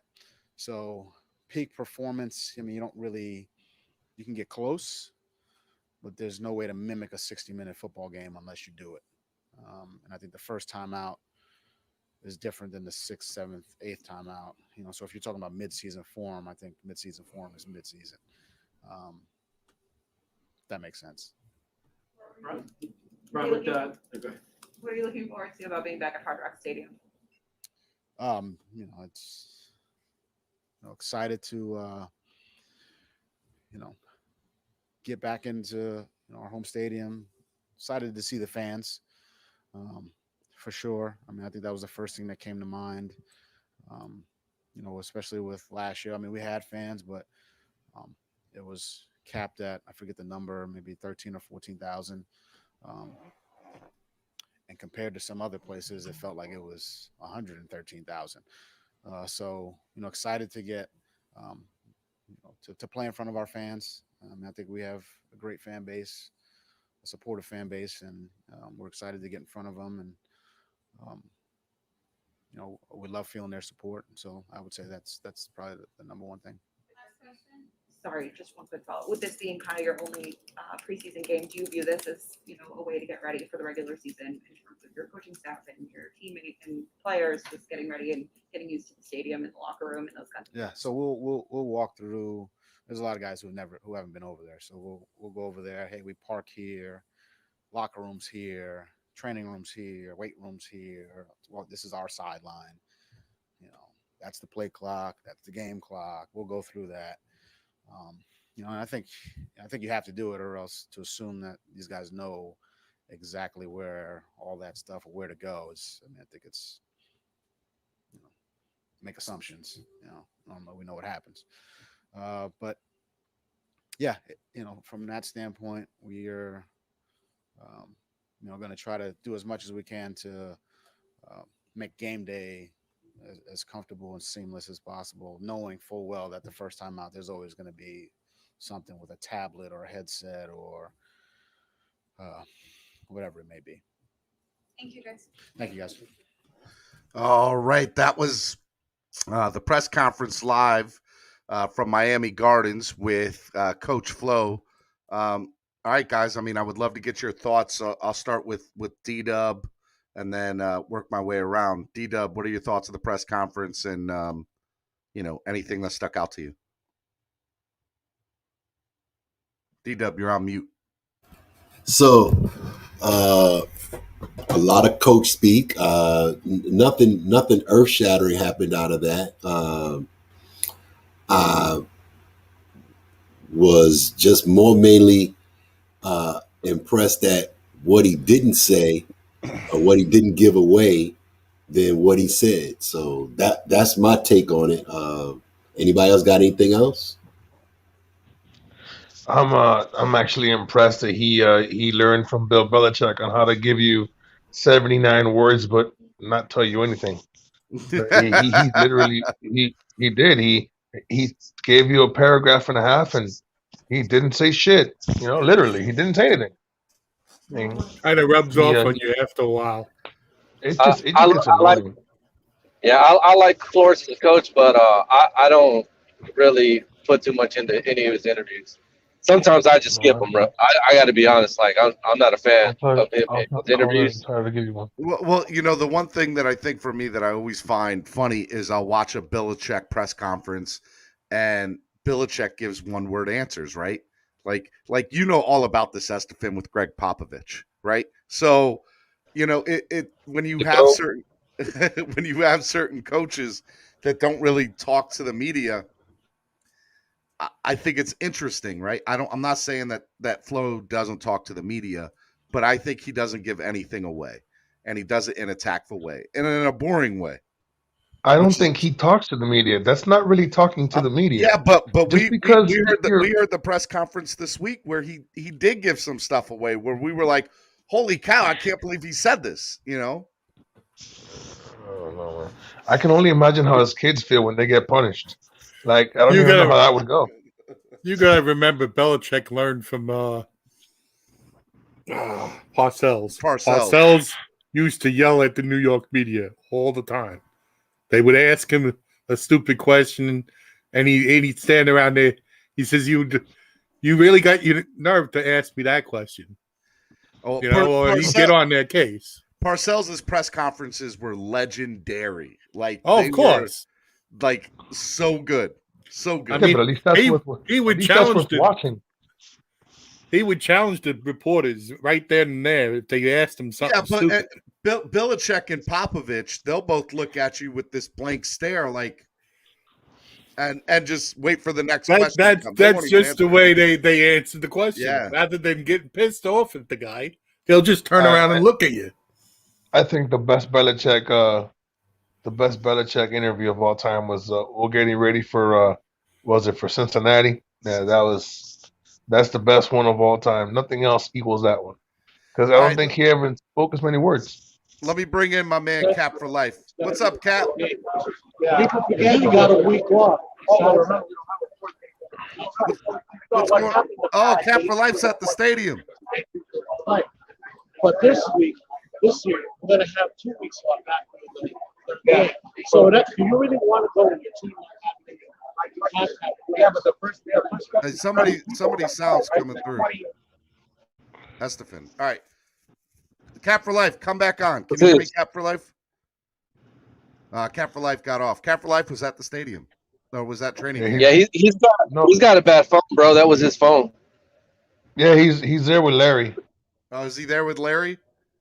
Yeah. Oh, man. All right. Well, I know that I just got a message from our boy, Cam. Cam will be getting on here momentarily. So that'll be good. And then as soon as practice starts, we'll start doing live Twitter updates. Hey guys, I just want to show you this just because I think it's interesting. It has nothing to do with the Dolphins, but you know it goes into the uniform category. So this was just released by the Green Bay Packers. These are going to be their throwback 1950s uniforms. What do you guys think of that? I think those are dope. I actually like them. Yeah, I think they are pretty good. The whole get up, man. Yeah, I like it. There's no G on it or anything like that, but it definitely. I like that green and yellow, man. And honestly, because it was my high school colors, that's the reason that I like them. But I think they're pretty dope. You know, go back to our uniforms. Our uniforms at the end of the day, you know, everybody wants us to go to the throwbacks. What are your guys' opinions of logos and you really want to be sincere? I think we should just change the colors altogether. Like no way. Let me before you Big tell John, me no, you're let me talking blasphemous. Listen, You need to stop. Listen, man. You can mute me all you want. But you know what? You can keep the two colors, but add something else in there, bro. Like, I'm going to tell you something. I'm not going to lie to you, dude. It just seems like when we're running the football, we just look like we're soft because we got aqua blue in us. I'm not lying, dude. Okay, hey, everybody's different. John, I'm not disputing that. You want the all orange uniforms, right? Dude, those orange uniforms from the early 2000s, those orange uniforms, the Ricky orange uniform, my favorite uniform ever. My favorite. Listen, man. No, not the Color Rush. Well, I guess they weren't Color Rush. Yeah, they are Color Rush. They're under Color Rush on Madden. I think those were the first ones that ever came out, man. But dude, I was at the first game when they wore those, bro. The very first game when it was a Thanksgiving game when they busted them out and ran all over the Cowboys. Oh I man, like those white throwbacks on Thanksgiving when Jason Taylor scored the touchdown on Thanksgiving game. I like those uniforms too. I like the black ones that they never wear. Favorite logo is it? I think it's the early '80s uni with like the logo. You're talking about the mean dolphin? Like they turned the dolphin cartoon. No, before it turned into that cartoony one. No, I like this one. This is my favorite one. I like the happy dolphin. I don't know, man. Wearing the helmet. Oh yeah. I mean, that one's not bad either, man. But I mean, I prefer that early '80s, late '70s logo, bro. That's my favorite logo. We got to go back to the old school. I would love. I'm not a fan of this logo, bro. Before this one, yeah, I don't like. I want the Miami Vice look uniform. I've been saying that for like 5 years now. I would love for the Dolphins to have a Miami Vice jersey. But they have it online. They have for you to buy. They just don't wear it. If the Dolphins were black and pink with a little bit of aqua blue. Pink would be badass. Fire. That would be. Are you nuts? Pink? Bro, you don't like there's no other team. There's no other team. But you want to put no pink? decent football team would wear pink. Bro, I'm sorry. I bet you they would. You could wear a pink face would mask. be fire, bro. No, you could wear a pink visor. No way. Pink visor. Hell no yeah, way. Bro. Pink visor. Guys, no. do you not like the Heat? Those Heat Vice jerseys. Those Heat jerseys are fire, bro. I do. Even have you seen that? We'll say that those Heat Vice jerseys are fire. Have you seen the Spurs were the ones that had aqua, they had orange, they had pink in their old school uniform. So we're the originals. I don't know what y'all are talking about. Here we go. Our old school logo is that, bro. Y'all's is trash. That's the start off with, bro. But no, I don't want to see the Dolphins in no Vice jerseys on the field, bro. Maybe every now and then, bro, but not like. No, I'm not saying permanently. I'm just saying one game a year or one game every 2 years. Those Vice jerseys.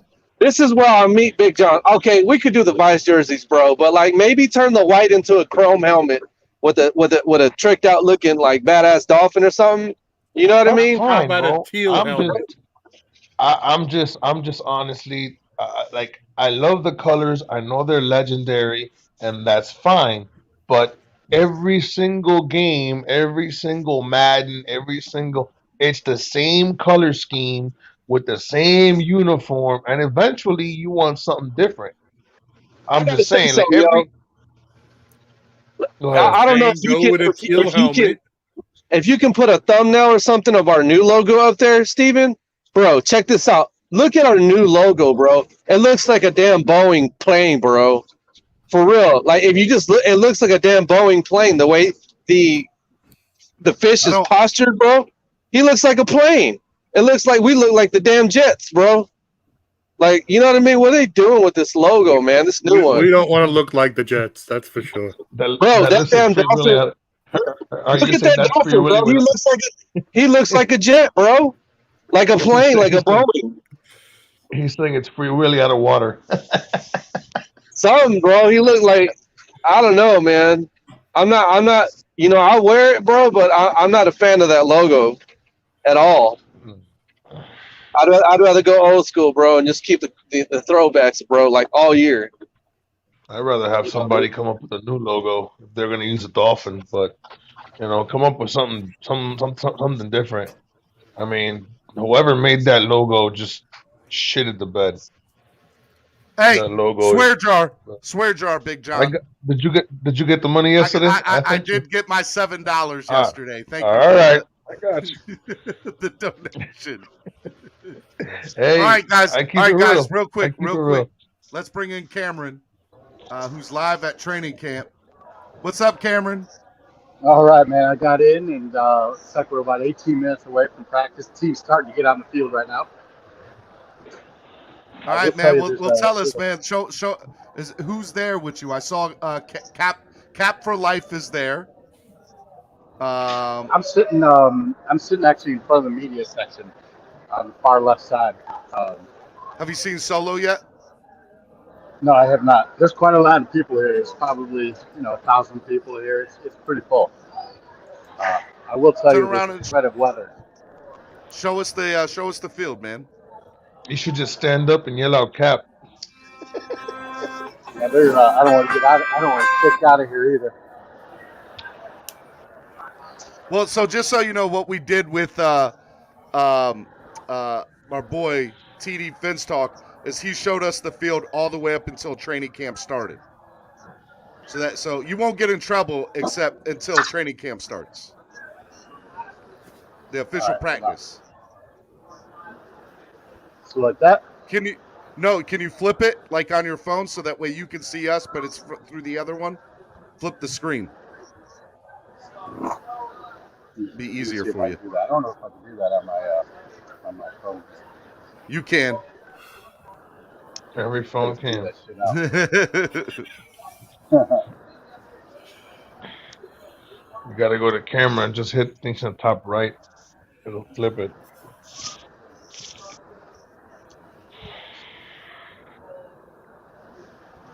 Hey Cam, go to settings. If you look at your settings, now you're really gonna ask the guy for facing back. There we go. There you go. There we go. See, I knew we could count on Cam. I knew he could get it. Oh man, how hot is it there? Not bad. There's a actually a thunderstorm coming up over here, and so they got lightning warnings are out. I don't know. I hope they don't pull them inside. Can you walk? Is there anything else to see? Like, is there any interactive zones or anything, or is it just? There is. Behind the seating section, there's some interactive stuff. There's some tents set up, different sponsors. There's a TV store and a couple of opportunity places. All right. Do you know anybody out there on the field yet warming up? They're warming up on the far field. I don't know if you can see it over there. Is that the Falcons players? The whole team's out there. Oh man, I love it, man. I love it, guys. Right now, you are watching live from training camp with my man Cameron from East 32 Dolphins Tailgate. Shout out to Cam for giving us this footage. He's going to take us all the way up until training camp starts, and then we'll get on Twitter live and give you updates through Twitter. What's the crowd like there? Is people still rolling in? Yeah, people still rolling in. There's a large line to get into the stadium, in the parking. And like I said, there's probably 750 to 1,000 people here. It's pretty full. Boy. What are they getting for parking? Oh, it's free. They're not charging for parking. They didn't even charge for these tickets, I don't think. Well, they're part of my season ticket package. You had to email the team if you're not a season ticket holder, and it's like first come, first serve. I think they're limited to like 1,200 tickets per practice. So what are they getting for parking during regular season these days? It's another I think $45 per game. Wow. For my season ticket package. Roman Soldier says, I heard a Pat fan went to the practice yesterday and started yelling at the practice. I hope we got him booted out. So when that stadium opened up, it used to be $20 the parking, by the way. Just so you know. No, I remember those days. It used to be $10 across the street in Castle.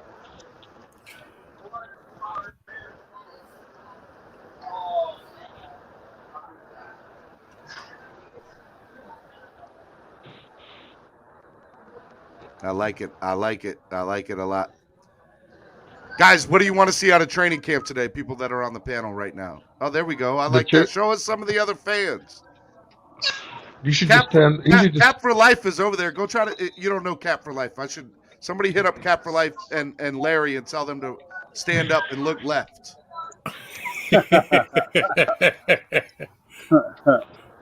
Yeah. All you gotta do is just stand up and yell.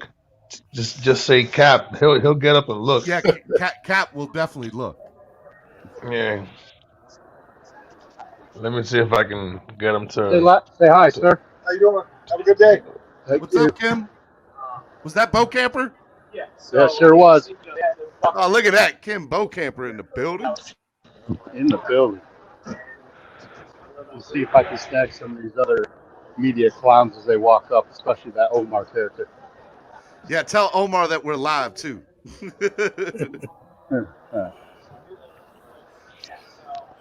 And if you see David Fornes, tell David that we're live, too. David knows us.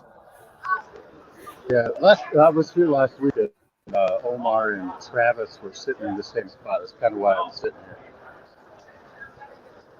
Is that where the media was sitting, over on the left side? Yeah. Yeah, and then there's a VIP tent down there. That's where Solo was last. Chris Parker down there. Oh, you should go up and say hey. You don't have VIP, do you? Dolphin players. How we doing? Let's get it. Is that Tua? Hey, Chris Wilkins has got the mic and addressing the crowd. Hey, what's up, everybody? So, on behalf of the organization, on behalf of the Dolphins, I just want to thank you all for coming out. I want to thank the team behind the scenes. We're really looking forward to a great season this year. So, we got to be rowdy, loud, and just thank you for everything. Thank y'all. Go Fins. That was Christian Wilkins. Yeah. Addressing the crowd. That's awesome, man. Say hello. You're live on the Clock Blockers podcast. What's up, man? How's it going? Hey, Awesome, what's up, man. Travis? Cam, you are doing Cam. Woo! Cam, you got a bonus coming. I don't know what that bonus looked like, but you got it coming, man. This is great. Good stuff, fellas. Good stuff. Guys, hit that Good to be a like Dolphin. button. Hit that like button. Yeah. This is great. Exclusive. You're not getting this anywhere else. I told Cap to stand up, so he should be able to see Cap soon. All right, yeah, Cap standing up to the left. Be on the lookout for him, Cam. I mean, to the right. Sorry, to the right. I was going to say. To the right. His left, you're right. To the left. I'm looking to the right. Tell him to stand up and wave like Forrest Gump. Your other left.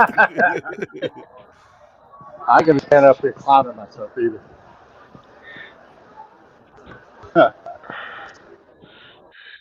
But, All you gotta do it's is a look. beautiful day. It's a good breeze. All you gotta do is look for Larry, man. You can't miss Larry. If you see a guy waving and a look, Cap for Life is on. Cap, can you hear us? Yeah. Hey, man. Hey, go to the left of the stands. Cameron's to the left. Is he standing up? Stand up, Cap, and wave your hands, and then he'll look. There it is. Tell him, hey, Cap, go over to him and hang out with them for a few minutes. Get on with us with Cameron. I'll be out there. He's over there with his crew. Oh, I love it, baby. I love it. Guys, hit that like button. You are not getting this coverage anywhere else right now. Exclusive coverage. Yeah, it's filling up good in here today. Sanders out here. There's a buzz. I like it. There's Mike Gesicki holding up. I don't know if you can see that. Yep.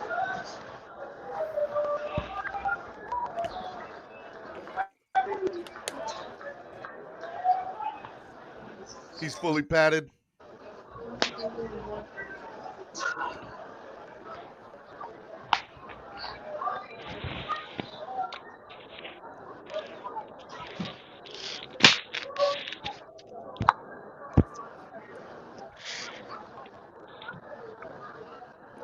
Let's go. We are live at training camp right now with Cam, East 32, baby. We're going to take you up all the way to the start of training camp. When practice officially starts, we're going to have to, I don't want to get Cameron in trouble, so we're going to go and we're going to watch, we're going to do the play-by-play through Twitter and everything today, at least for the first 30, 45 minutes. Yeah, Cameron 954 on Twitter. I'll tweet out some plays for you.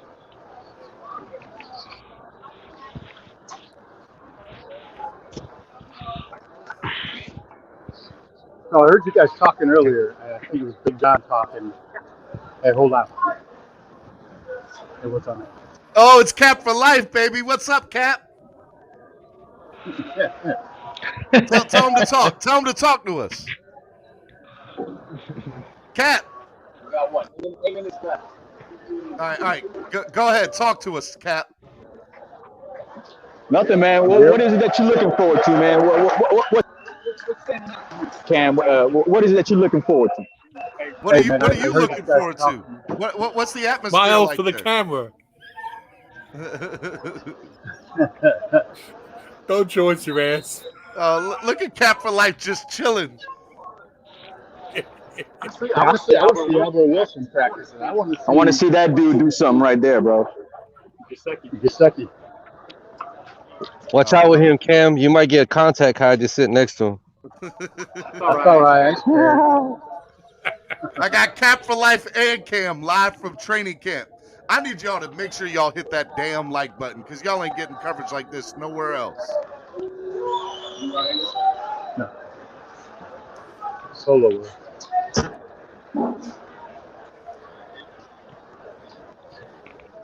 Who do y'all see out on the field so far right now? Tight ends are practicing, just warming up right in front of us right now. Cam, by any chance, you know how to zoom your phone? You can't zoom on here. We tried to do it with TD a few weeks ago. Oh, okay. I can zoom it on my side. Finsanity said this is the best morning show. Hit that like button if you agree with Finsanity. So we got the tight ends warming up in front of us. We got the punt gun sending balls up in the air, and looks like Waddle's back there fielding some kicks. Higbee's back there. I haven't seen the team yet. Oh, there's the team. He's rolling out. Jakeem got hurt yesterday, so if he's out on the field in full pads, that's a good thing. Jakeem's a pussy. I've seen anybody that's a lineman over here. Sorry, I had to say it. Couldn't take it back anymore. I got you. Hey, bro, he dropped so many passes yesterday. From what I heard, I think he faked that injury. Like when when you were hearing all the reports about Eichenberg, he all of a sudden he got hurt too. All them negative reports. Listen, man. I'm not gonna lie to you. He could cost himself a roster spot just dropping fumbles left and right, bro. I'm telling you, and that's what it comes down to at this point, right? Like the reps you get in training camp, they mean just as much with only 3 preseason games, if not more. Big John, you hit on it yesterday. Like he's out. They showcased him last week, right? You think, for possible trade, but how do you give up a guy, regardless of his 3 or 4 fumbles a year? The guy, flips the field and will take it to the house 3 or 4 times a year. The guy can single-handedly win a game or at least change the course of the game. And those types of players are few and far between, And I think Waddle, in my opinion, is too valuable as a wide receiver to the full offense to be throwing him back there on punt return. I understand what you're saying, but I'm going to ask you a question. Yes. We already see Waddles being used as a decoy for the most part. You have a lot of footballs to go around. You got Fuller, DVP, Gesicki, Albert Wilson. It's not like Waddle's going to be and Fuller are going to be the main part of the offense, like getting every throw. If I can get Jalen Waddle 4 to 5 touches and I don't have to throw him the football and the ball's going to be in his hands guaranteed, I'm putting him out there. Because you don't even know how many plays he's actually going to be on the field. We got so many receivers.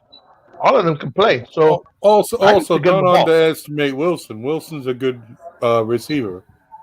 That's what I mean. So if Wilson's playing more than Waddle is at the beginning, I need to get Waddle with the ball. Do you want the video or FaceTime? Yeah, you got it. Yeah, when it goes live, I'm going to cut it off. Okay. What did he say to you? So we just got the warning. That when practice starts to turn it off? Listen, Big John, that's a trying good to shut us down, man. with all due respect, but I don't want to see him returning anything, bro. That's how he got injured. So, no. No. right, real quick, guys. Hold on, guys. That's how he got injured to begin with, bro. I don't want to see him returning No, it's anything. not. No, it's not. He got injured. He got injured returning a kickoff. Hold on, Big John. Cam, what did they say to you? Go ahead. He doesn't want me in a recording of any nature. Okay. Sorry, flip the phone back to you. I don't want you to get in trouble. Take care, bro. Nice meeting you. Okay.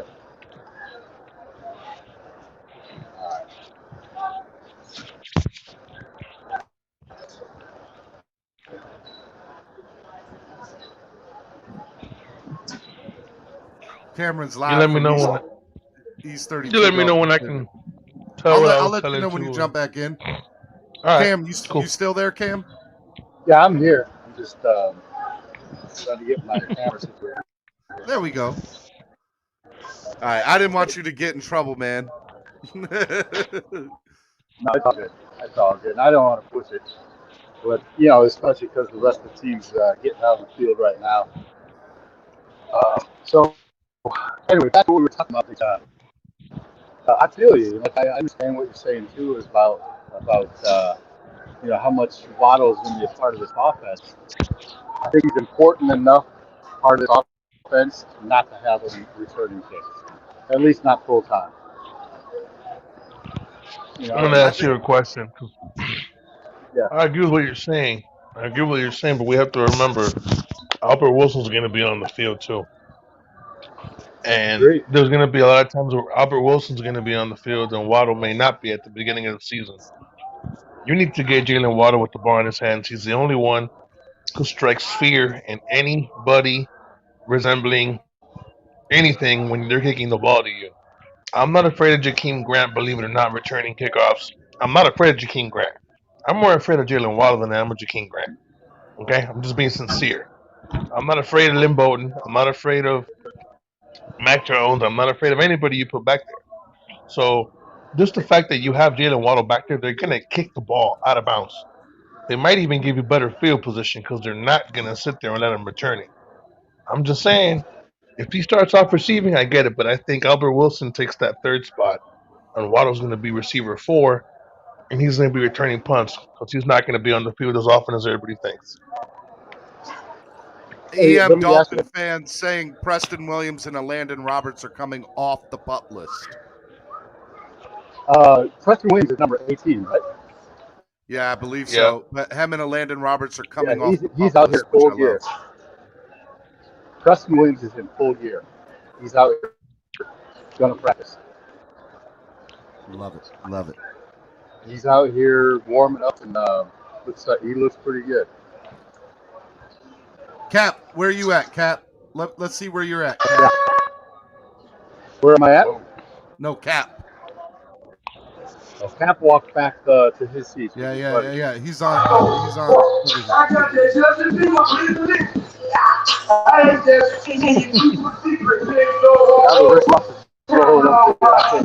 Yes, all I know. Yes, all So now they're starting to play music. I got that Justin Bieber, please believe it. I don't want to get in trouble with YouTube. That's true too. Oh, man. So they're starting to stretch right now out on the training camp field.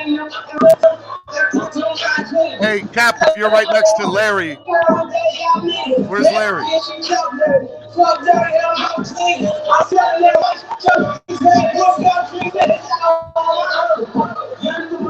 Cap, put Larry on.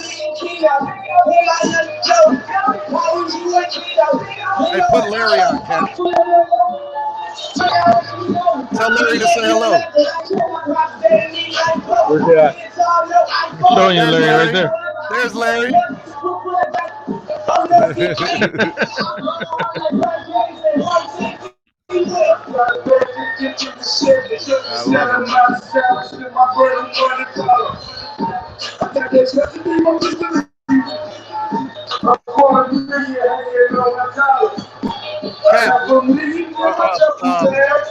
Cam, what is it like? We got two people there. What is everybody starting to jam with the music on? Is people getting right over there?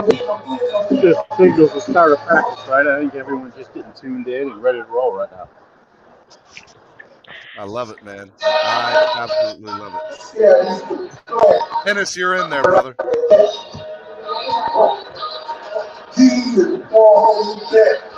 Going back and forth between Cap and Cameron. Cap, put your thing on, Cap.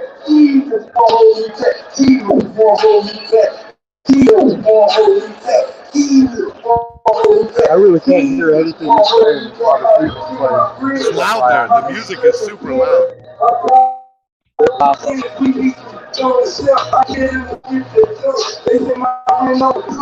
playing right on top of the Falcons. They're one of the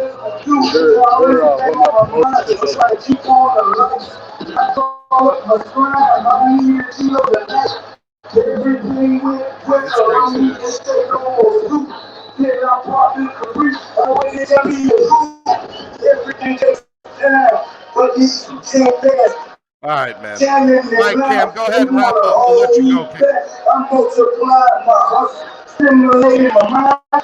Give us a wrap up.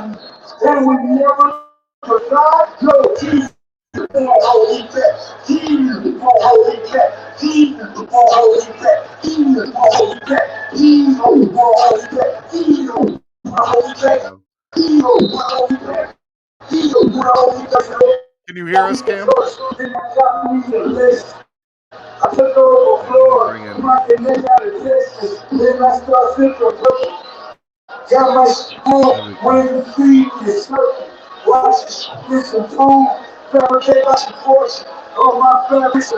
I'll tell you what. We tried to bring you all the way right up. Cam, be good, man. Be good, Cam. What's up, bro?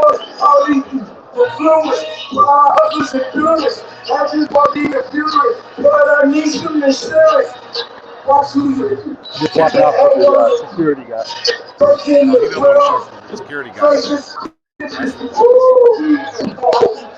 Can you hear me in your ear?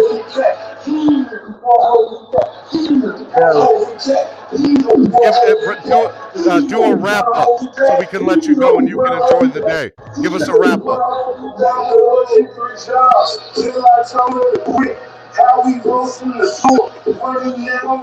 I love it. I love it. Can't hear you, bro. No, not at all. I'm gonna let him go, man. I'm gonna let him go. That was Cameron, and we still got Cap giving us a picture with no sound. That's what's up. But hey, man, what do you guys think of that? That was good, right? Yeah, but they shouldn't be showing any plays.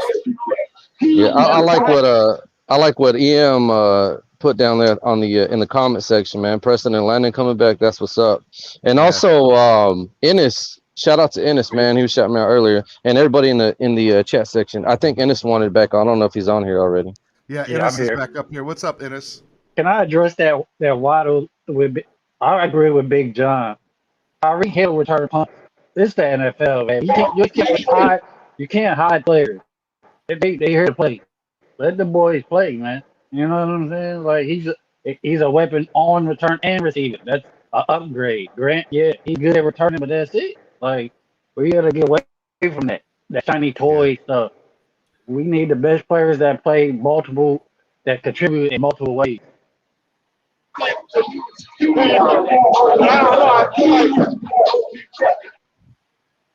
I like it. I like it, man.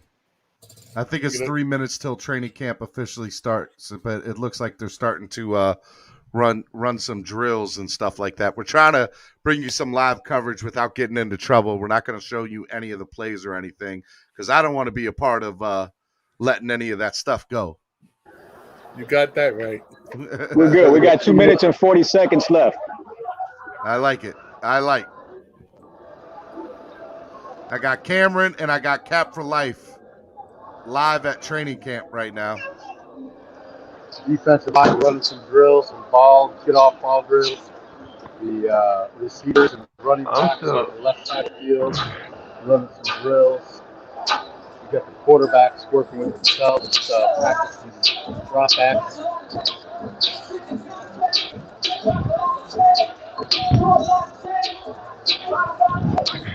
Hey, let me ask you guys a question. I like Reed Bennett.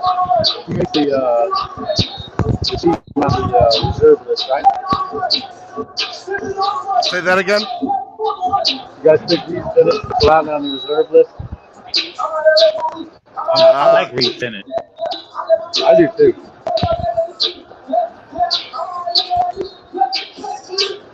I think he sticks around on the reserve list just to confirm. 1 minute. Show us Cap for life. Show us something, Cap. They shut me down. They shut me down. They shut me down. Cap got The shut nest down. has been compromised. They shut me down. You guys did good. I appreciate you guys. Thanks, both of y'all. I really appreciate it. I'm just staying out here. And Cameron. Yeah, let them go before they get in trouble. Cameron said he's going to stay out for as long as he can, but I'll let Cap go. Go ahead, Cap. I appreciate it. Cam's not showing anything except himself. Does Shaquem Griffin make this team? Say what? Does Shaquem Griffin make this team? I'm not sure. Matt Collins is the guy I want. Matt Collins to me is guaranteed. Like, yeah. He's on this team.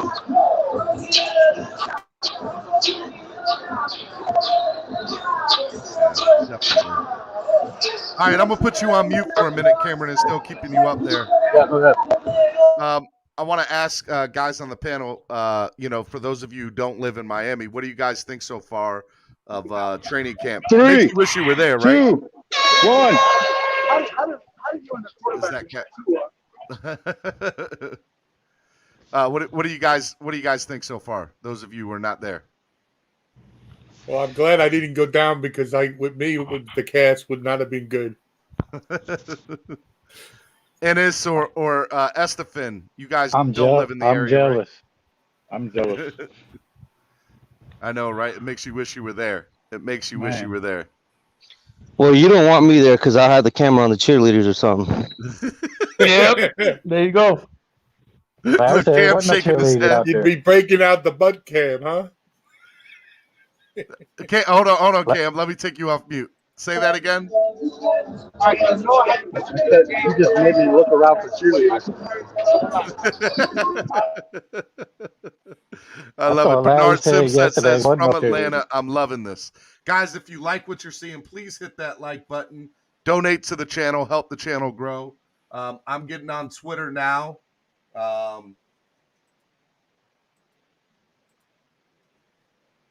And yeah, we're going to do Twitter. So Twitter should be good to go.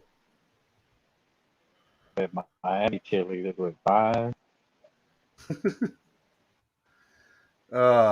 All right, here we go.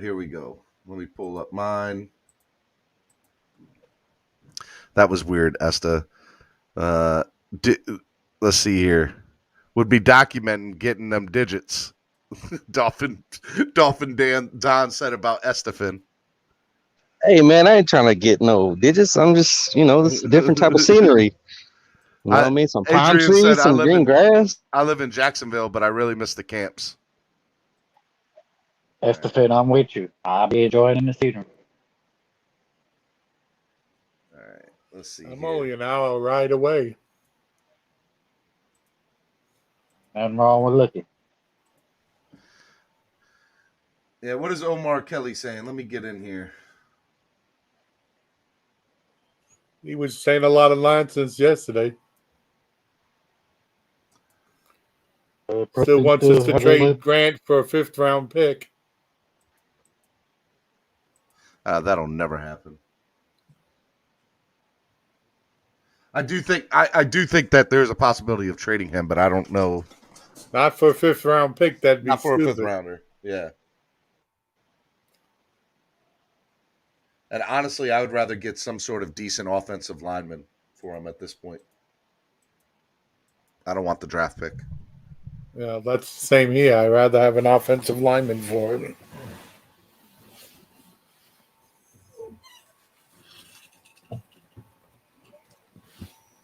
Oh wow, this is tight. I'll put this up. You guys will like this. Bud Light is set to unleash an epic limited edition Dolphins pack ahead of the 2021 season. Available to fans August 23rd at Miami area participating retailers. Damn, somebody send me one. You I want a don't even cold drink one it, or a man. warm one? I like that. That's tight. Hey, I'll take it warm because I don't even drink Bud Light. That's like drinking water to me, bro. You know what I mean? It's not gonna. I drink IPAs, bro, but I'll take Hey, that. you guys, I want to just. come I out to want to just put a bottle. Say Come out to our tailgate. We're featuring those Bud Light bottles and cans at tailgate. In fact, I just bought a pallet of them yesterday. Hey, I'll have to get me a where can six-pack of people buy tickets for your tailgate? So go to tailgreeter.com and you can look up Pro Football, look up Dolphins, E32 Dolphins tailgate, and you could get on and see what we're all about and be a part of the tailgate. Shameless plug there. Shameless plug. Shameless By plug. the way, tailgreeter.com. what's the best tailgating that anybody's ever seen? What is? Or been at? The best place for tailgating that anybody's ever seen. It's Cameron's East 32 Dolphins tailgate. No lie. East Down 32. here, but I'm talking out throughout the country. It would probably, in my opinion, be MetLife Takeover. MetLife Takeover. Have you been to Green Bay? Oh, you're just talking about in general, like fans, not Dolphins tailgates somewhere else. I mean, no, I've not been to Green Bay, but I'm telling you, Green Bay puts out a awesome tailgating. You I've pay been one there, price, too. you eat whatever you want. Besides the fact that they suck, Houston does it pretty good. Houston does, I yeah, haven't bro. been to Houston. Yeah, their I've been tailgates to are ridiculous. So the Dolphins have a new linebacker. I'm not familiar with this person, but new Dolphins linebacker Josh Harvey Clemons has 41 tackles and 1.5 sacks and parts of 4 seasons for the Washington football team. So getting more depth at linebacker. Oh yeah, that guy. That doesn't hurt. Look, Man, dude, I my only thing is I don't know what kind of music they're playing, but they need to do something to inspire the offensive line. Every time that they do something good, they need to be commended, bro. I don't know if they're out there listening to John Cicada, Just Another Day, or if they need to listen to some hard rock, like some Slipknot, something, bro. I don't know, man. It's a Rick Ross no fest. Man, they need some hard stuff, like most of the go out there and I need you to go out there and whip some ass. Sounds like they're trying to get the natives restless. Bro. Estefan, I gotta go. They're Swear not jar gonna work. for you. Not work for their life. Most of them. Oh, what for? What, saying ass? Yes. What? That's not a swear word. Okay, well, let me make it count. I need you to go out there and fucking kick their ass. How about that? All right. All right. That big time swear jar now. I got you. But for real though, bro, like, I don't know, man. I don't know if this is an offensive line that you want to get after, but they do need to be commended when they do right. They're learning, bro. It sucks. You know what I mean? Because like most Dolphin fans and most of the team, the defense, Tua looks like he's coming around. They're ready to go to war, bro. You know what I mean? Like, it's just, it sucks that's a process, yo. They need a real offensive offensive line coach, somebody who has a lot of experience in developing these guys. I advise Tua to run as much as possible if he has to. He might be running to save his life. Never mind. I'm trying. Well, that's exactly what I mean. We don't even rate a C. As far as I think we're all right though, because our interior is not, Kenley's a good guard, bro. And then you got Hunt. Hunt's a good guard. I think Dieter's going to be great. Not great. I think he's going to be good. And Jesse Davis for now, yeah, he's a Band-Aid, but I think the only one that really needs to work on themselves is Austin Jackson, bro. And Eichenberg, well, he's just a rookie, and he's a developmental rookie. He's not a plug-and-play guy, which is what I wish they would have drafted. You know what I mean? But they didn't, so that's just what we got to work. Yeah, we're not. That they wanted to draft, the Bears got him, and he's hurt his back. So now the Bears don't even have a guy. Oh, Jenkins? Yeah, Jenkins. He I believe he went to the Bears, correct? Yeah. Yeah. Well, I mean, yeah. Cosme was there. The Bears lost both their tackles, and they had to go out and get a guy. I'm sitting here going through Twitter, guys, and they just signed Peters. The old who just Philadelphia Eagles. I mean, Chicago Bears did. Oh, did they really? Wow. Yeah, they signed them just before Saturday's game. Interesting. There's only 2 guys out there right now, and both of them are pretty hurt anyway.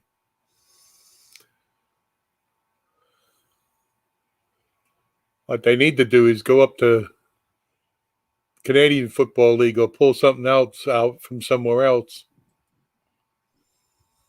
I was about to say there's got to be some sort of offensive lineman somewhere that, just kind of – there's got to be some quality offensive lineman stashed away You have somewhere. to buy them out of their contract. That's the problem.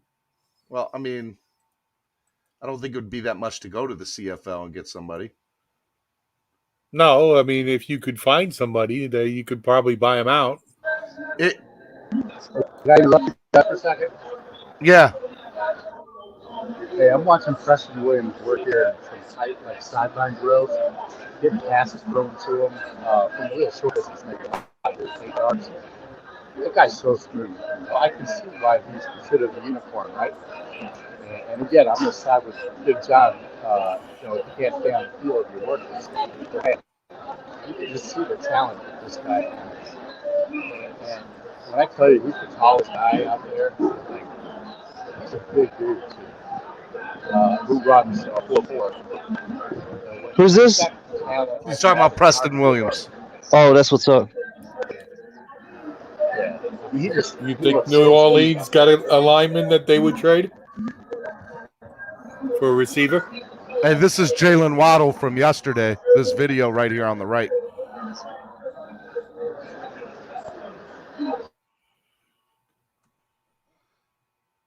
Jalen Waddle's just so smooth, man. I love Jalen. EM, you're in the building. What's up, EM?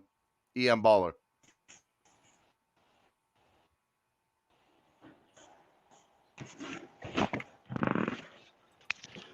I disagree. Can you hear me? Yep. I disagree. Eichenberg is I disagree. Eichenberg is a plug-and-play guy. That's why they took him over Jenkins and even Cosme or even Quinn Miners, is because Liam Eichenberg is a plug-and-play guy. Austin Jackson, he needs a lot of development. Well, for what they wanted to use him for, right tackle, he is. No, I think he is a plug-and-play right tackle. I mean, we'll see. We don't know much about it, but I do think he is a plug-and-play right tackle. He's better at left tackle, but because we have Jesse Davis at right tackle, we don't really need Eichenberg at right tackle as of right now. But if Jesse Davis does really bad in the regular season, then I could see them moving Liam Eichenberg to right tackle, because I rather moving him to right tackle than Austin Jackson to right tackle when Austin Jackson still needs to play with left tackle. I don't know, bro. Right now, the reports on him is not too good. This is what I would do. I would, if you want to just get him some experience, you can try him out at guard, starting at guard. But I think that's why they're doing guard. Kenley did good last year. So You could split between those two, and then you could cross train him to be a swing tackle like you do with Jesse Davis. You know what I mean? And give him different looks. And then insert him into the tackle role. I think that's what they need to do because I don't know, bro. I just disagree. I don't think that he's a plug and play type of offensive lineman. I think he was a 3rd round draft pick, and at best. And you know what I mean? So the problem what I have with Eichenberg is that he is like 280, I believe. No, And he's just a little over 300. He as far when you compare him to our other O linemen, he's definitely one of the smaller ones. Hey, Well, guys, Dieter are pretty small. I want to ask you. Yeah, I'm fine with Dieter being small because he's a center. It's fine. Go ahead, Todd. Name me one natural right tackle we have on our roster. That's for everybody. Jesse Davis. He's not really a natural right tackle. He was more of a left. We don't have one at So all. And that Jesse is Davis, that but is our most injuries important happen. position. We did have Booker, but injuries line. happen. You know, we couldn't. well, I mean, assume that coming. as consistent as Jesse Davis is, he's just an Army Swiss knife at tackle. Right. He's just a swing guy. But So no, we don't have one. And that is an issue when it's to his blind side. I ain't gonna argue that one. Yeah, but who would you rather have, a developmental right tackle like Tevin Jenkins or Jesse Davis, who's not a natural right tackle, Cosme but is actually killing it. He's a starting right tackle. He can't be a starting right tackle. Estefan brought it up. Cosme's killing it where he's at, and he's a natural right tackle. Is he playing with the starters? Yeah. Bro, All right. Cosme we'll gets see. out and it's moves, still bro. only training camp. We got to see what he does in the regular season. But I like Cosme. I'm a Texas fan. I'm a UT fan. I like Cosme. And what's definitely his a name with Kansas City just took over the starting spot there. Hey guys, real quick, 1-on-1 starting. Eric Rowe gets a PBU on Pitts. Had a pick, but Pitts broke it up. Byron Jones forces the receiver to run a secondary route, shutting down his first two moves. Smythe and Hollins are balling right now, bro.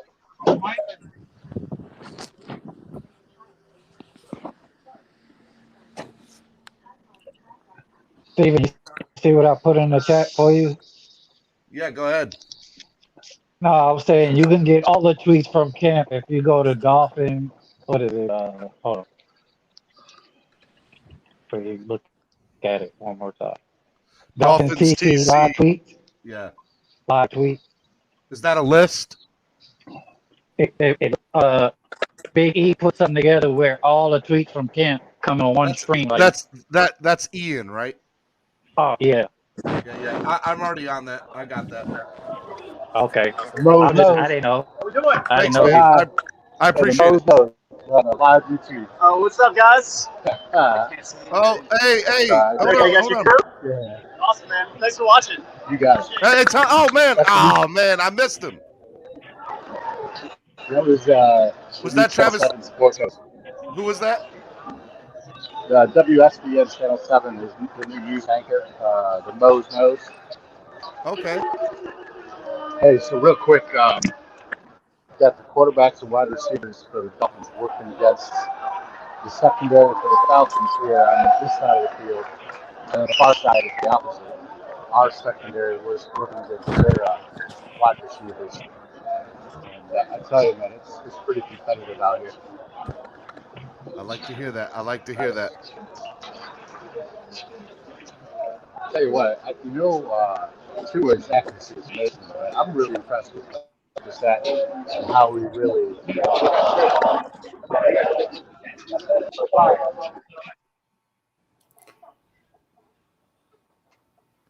Nick Needham chases Christian Blake inside, back outside, drives for a PBU. There aren't supposed to be this many incompletions in one-on-one. Love it. Love it. Hey, Mark, put this down as a receipt for me. Our future is going to be Trill Williams and Nick Needham starting at corner when Byron and X are gone. I mean, that's a pretty good receipt to have because. Hey, I was thinking about that. You said Trill Williams and who? I said Nick Needham and Trill Williams will be our two starting corners. I was thinking about that as well, bro. And then moving Iggy into the slot. Yeah. He just doesn't look like he's panning out as a boundary, bro. Trill Williams is so physical at corner. He's what you would want to see in a Byron Jones. He's a corner safety hybrid who could play and get up in your face. And you saw what he did to that Bears receiver, putting him on the ground twice. Kirk Merritt took the ball off the helmet of the defense on a nice back pylon ball. From Hey, Tua. Kirk Merritt's Sounds like balling. somebody that we and could play Matt against Collins, tight ends. Matt Collins is balling. Kirk Merritt is balling. I think they're like 3 for 3, both of them so far.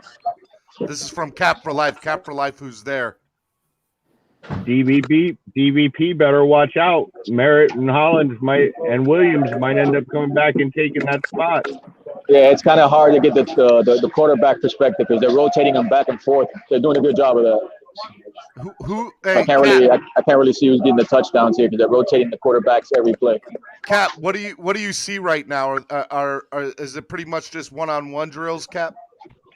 Yeah, one-on-one drills, red zone throws, pretty much. Like I said, both quarterbacks are just splitting rotations. It's pretty much situational plays at the red zone right now with tight ends and a couple of plays with Waddle. From what I see, defensive side, I can't really see much right now. And Cam, from your side of you take yourself off mute, Cam. What are you seeing on your side of the field?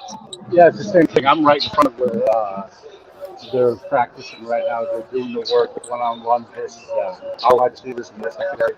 They just finished that drill and they're moving to the other side of the field. Pretty impressive catches out there. Kirk Merritt had 2 really nice catches.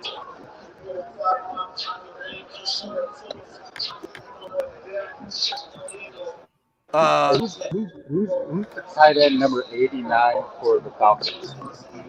Tight end number 89 for the Falcons. That's the wide receiver we just signed a couple of days ago. Something McLean.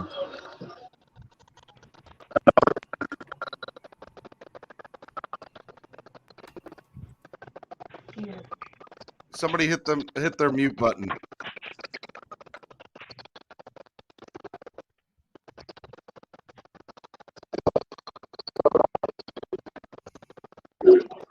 Running backs are doing pickup blitz drills, so it's pretty much going towards the east side of the practice facility.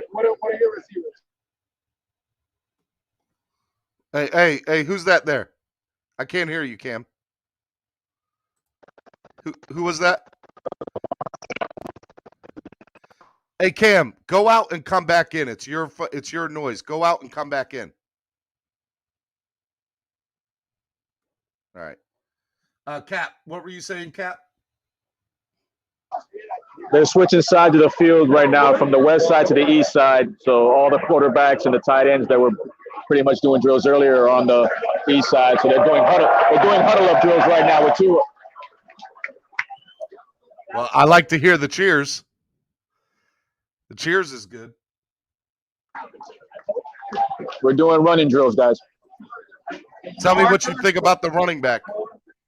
Gaskin so far picked up a couple, 6 yards on one play. Right up the gut of the defense. Tua's out on the field right now. So it's pretty much they're on their 10 right now. So they're pretty much starting off with like a situational horrible field situation. Play action pass. Tua goes out, throws. What just happened? They're on Smite down the middle for a 30-yard pass. Oh, love it. Guys, hit that like button right now. Y'all are not getting this coverage nowhere else except here.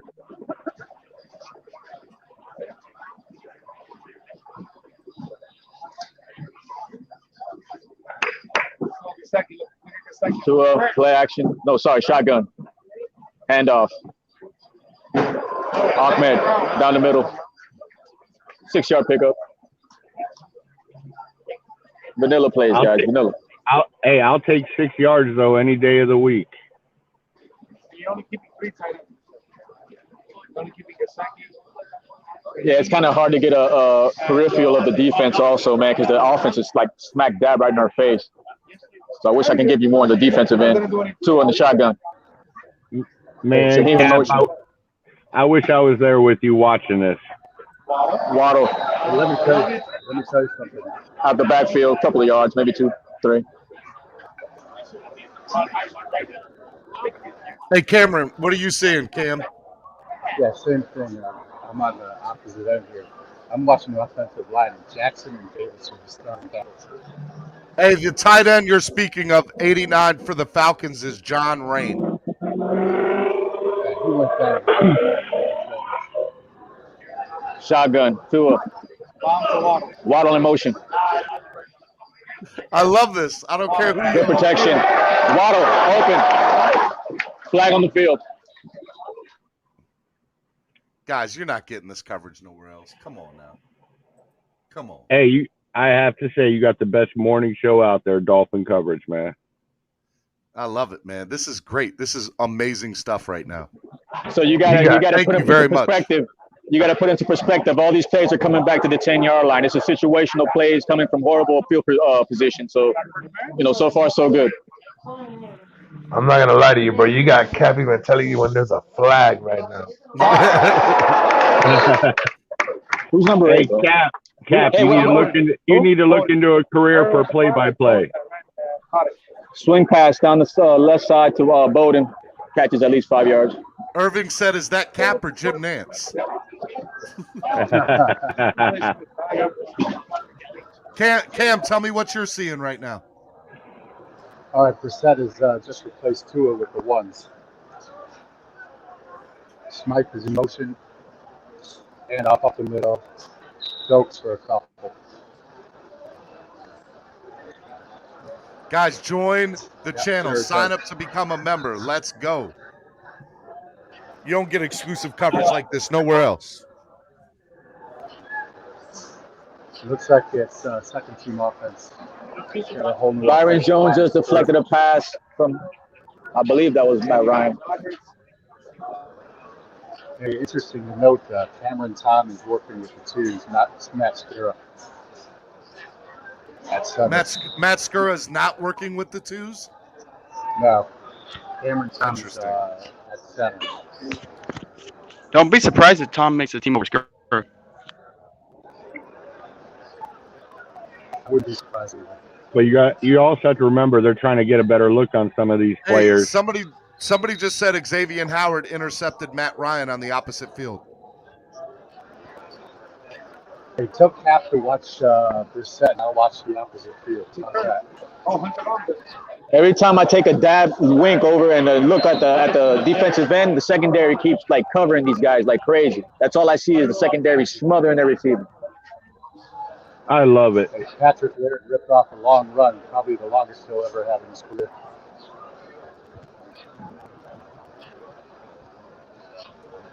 Hey, Hunter Long's out there in full uniform today, right? Yeah. Hey, I believe I missed it. I had to dip out for a little bit, but Cam and Cap, what did our starting O-line look like? Did y'all catch any, I know it's kind of hard to pick up on that. You guys give us an update on the O-line? Play action. Hunter Long. Hunter Long, nice. Pick up. Who was that? Brissett? 14%? Hey, Hunter Long looks good. He doesn't look really long. Omar Kelly saying Jermaine Elmanor at left guard on the second team and Eichenberg as the second team right tackle. Larnell Coleman is at left tackle with the second team O-line. That's correct. This is true. I can confirm this. Wow. Holding penalty. Hey, I would have put Elmore, or whatever his name is, at some right tackle because he's had experience playing tackle. Yeah. Cuervos, that guy Cuervos, 69. Cuervos, that dude is small, bro. Or either that, he's got a big head, bro. Probably both. That dude's short, man. He is wide. Guys, we should have 300 people watching this right now. Let's go. Share this. Ball in motion. Brissett. Good time. Brissett going deep. Overthrew number 80. So Brissett just overthrew it? Yeah, it's 83. That's Merritt. That's Kirk Merritt. Who was that on? His name is not on here, bro. Was that, yeah, you're right, Merritt. Was that Kirk Merritt's fault or Brissett's No, fault? no, overthrew. Brissett overthrew him by like 2 yards. He was wide open though, but overthrew. Good 3 to 5 yards. Kirk Merritt's making a case, guys. Yeah. Looks like we're going to flip the field here. Hey guys, if you like what you're watching right now, It's all right. you like the coverage we're giving you Sí, live mami. from training camp. Lisa hit dice that que yo like ni button. siquiera café. Say one of the opposite field there, the Falcons just ran a field play that just went long down the sideline.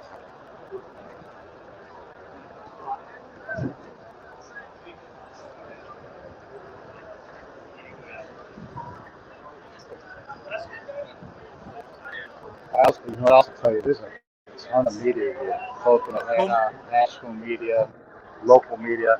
It's full out here. Duke Riley. Hey, has really Steve. Yeah. Steve, can you ask Cam if he agrees with me? I mean, from the second team and the first, I mean, he's having they're having time. They have some time. The O-line is protecting. Cam, Yeah, did the you hear O-line that? was good on those drills. Yeah, I agree with him. They look pretty focused out there, that's for sure. There's definitely a more concerted effort out there. It looks like these guys are tuned up, and we're 2 days away from game day, so I think they're naturally tuned up and got a little bit more focus out there.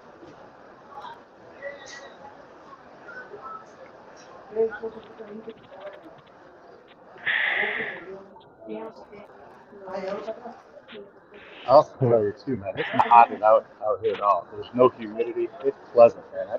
I haven't even broken a sweat. It's perfect football weather out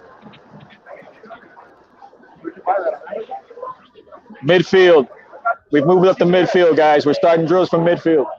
11 All on right, come 11. on. 50-yard bomb the wall. Let's go. First play. Cam, is this 11 on 11, 7 on 7? It looks like it. They're just taking a break right now. Installing some play, getting everybody watered up.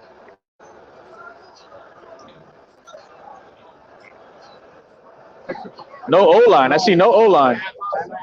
Yeah, that's 7 on 7. Yeah, 7 on 7. So the line is on the far side. That they're going to be doing some line drills against each other.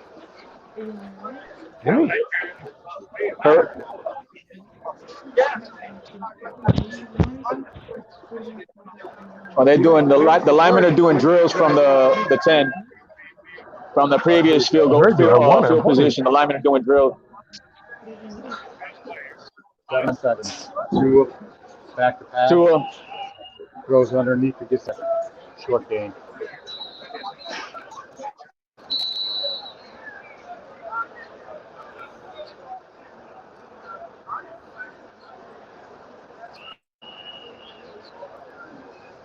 Guys, you guys need to go on Twitter right now, share this, let people know that they're getting this kind of coverage over here on Miami Sports Music's #1 morning show, Clack Blackers. 2 with the drop back, rifle throw underneath to number 8. He's like Shaheed, correct? Yeah. Matt Ryan going deep. Overthrew. Good coverage.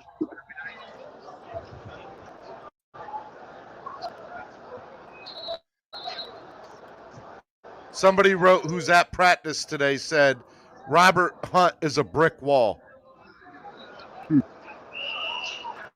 2 underneath to Williams. No, 16. Sorry, that's Isaiah Ford, right? I know it's so weird to get all these new numbers.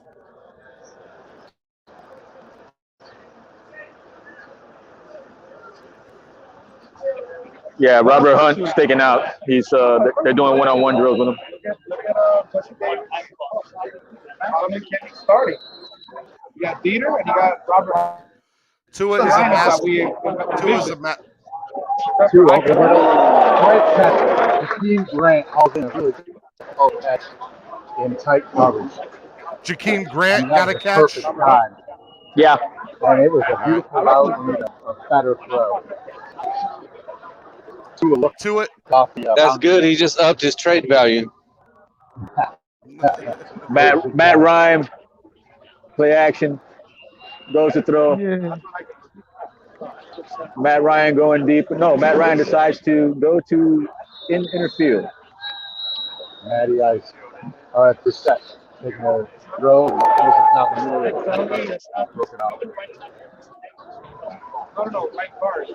Brissett tried to put it somewhere there wasn't.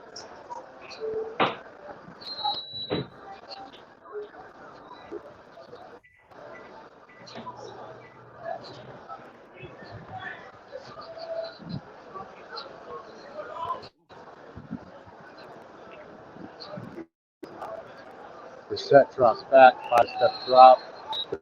Nice throw. Hunter Long. Hunter Long's moving without limitation, guys. It's good to see.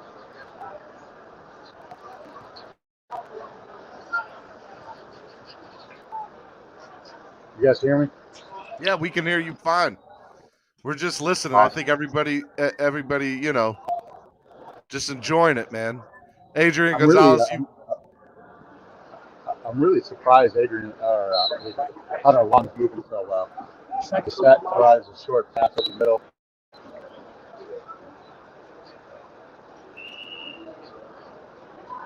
Who's number 87? Is that the new guy they just signed? The wide receiver for the Dolphins. We drafted Eichenberg to be a right side. It's my bad, so putting in the guard. I haven't seen Atlanta move the ball at all on their side, bro. Kai Loxley is 87, Cam. Loxley. He's a long strider, man. He's a good kid. Guys, we're at 87 likes. Please hit that like button if you haven't done so already. All right, Brissett. Back to the pass. Drives it underneath, pass broken up to Hunter Long. Hunter Long, pass deflected to Hunter Long. He grabbed his knee a little bit on that play. He did? That's not good. Yeah, a little soreness there. What are you jogging off? All right, Tua's back on the field. Team splits out wide, gets up in the slot. There's a flag on the play. The pass goes to Preston on the boundary. Grant was offside. Yeah. Interesting. Was he? Somebody was outside. Yeah, it was Grant. It was Grant.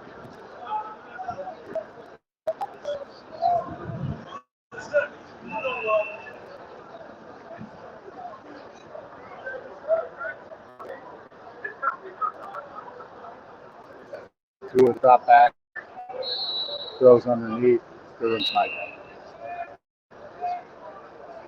I'm sorry, Adam Shaheen. It's okay.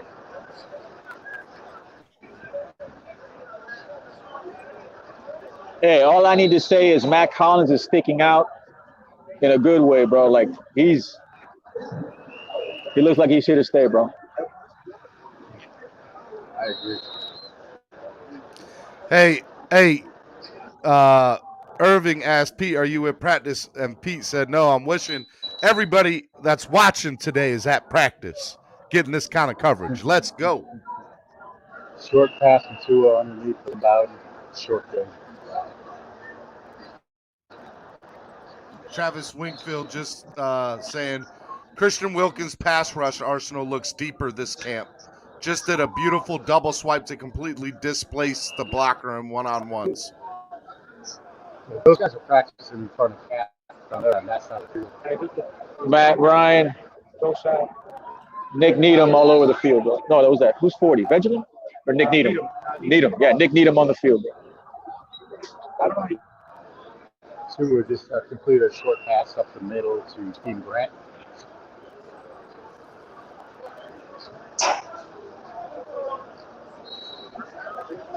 Needham broke up a play. Looking good. Matt Ryan back out there. Very good. Who was that? Stetson said we need 10 more likes to hit 100. Let's go. Reset, back short, dump. I believe that's Brendan Scarlett. Scarlett dropped the pass down the middle. Wow.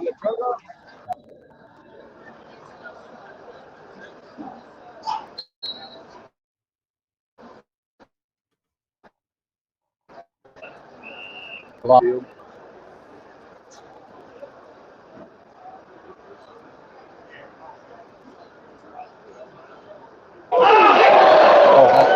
About. What was that? Bowden's down. Bowden's down. Bowden's down. Lynn Bowden's hurt. Did he take a hit or what? Catch. Yeah, they look like what? More like turf, right? Look like the turf got him. Shoulder hit the turf. Bowden's down.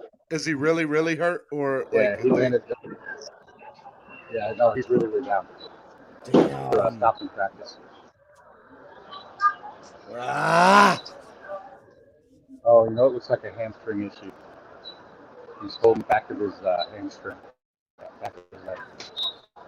Who's that? Who's holding the back of their hamstring? Lynn Bowden. Lynn Bowden. See, this is why you can't trade Jakeem, bro. They're attending to Lynn Bowden right now. He's down still on the field. I'm trying to focus more on the defensive side. But to be honest with you guys, I'm not too worried about the defense. That's why I'm not too focused on them. They've been covering all these Atlanta receivers since we've been here. Secondary stop. Phillips, look, is he out there? He's out there today, right? What was that? What was that? Phillips is out here. Phillips, bro. Yeah, he's out here. Jalen Phillips? Yeah. All right, he got up. He's being helped He's off. gingerly walking off the field. Damn it. I'm hoping it's just Gingerly. Grabbing his hamstring.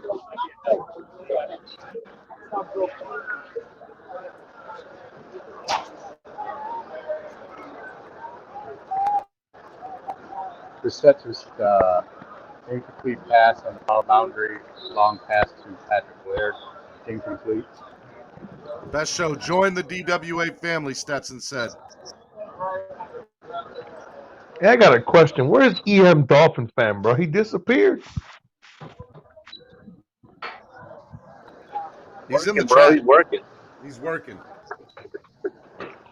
Mm-hmm. I was talking to you, Steven, and you Say muted my say mic. I something was negative. talking for 5 minutes. If you want EM on here, bro, y'all gonna have to start talking negative about Needham, bro. I was talking to Steven, and Steven muted my mic. I didn't even notice. And I'm like, hey, Steven, I had a full conversation by myself. That was I didn't amazing. mean that, Big John. My bad. Hey, I'd love for 3 new people to join the family, so sign up to become a member.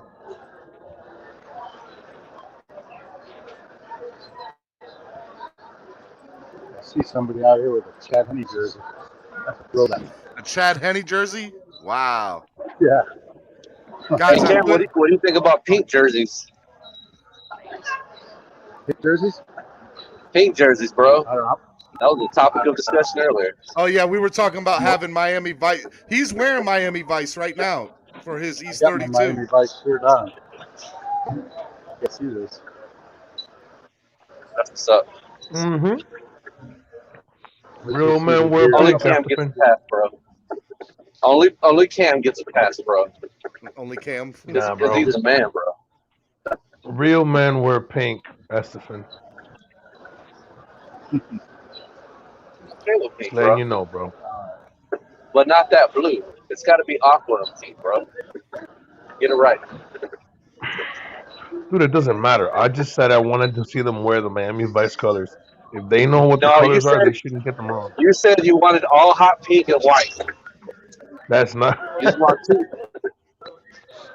Don't lie, What was bro. it I wanted? I did not say hot pink. First of all, I said the only part I like that would be pink would be the face mask, the actual visor. So get it right. You better get No, that bro. Spurs junk out of You your said ear. pastel pink, hot pink.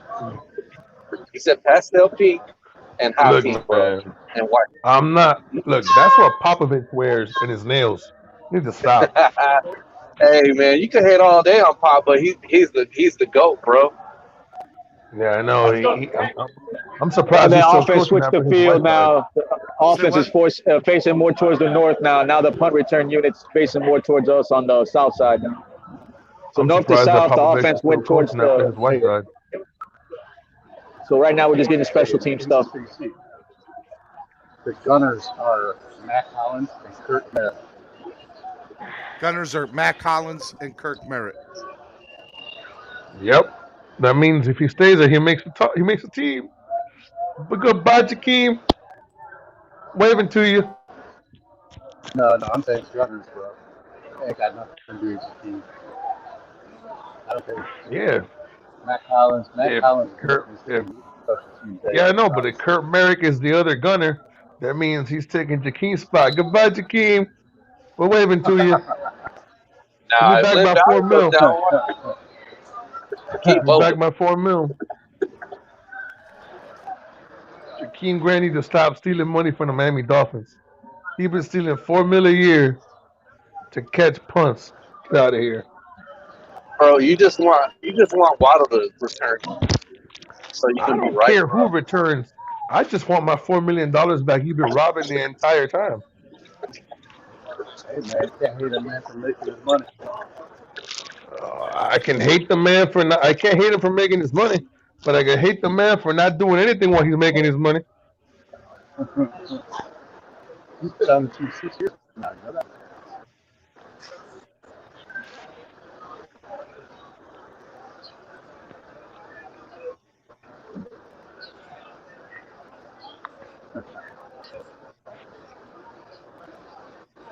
What year was Jakeem Grant drafted? 2017. 6 years ago. All right, I had a question. Somebody tell me how many total receptions Jakeem Grant has in 6 seasons.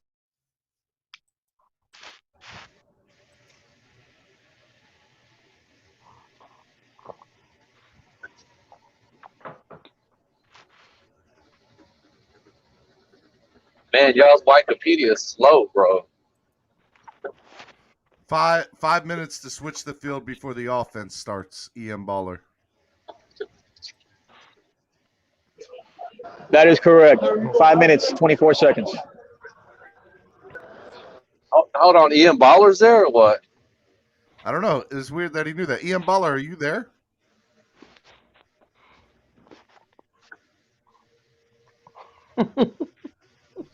Also, Ian Baller, can you just change your name to Baller because there's already an EM?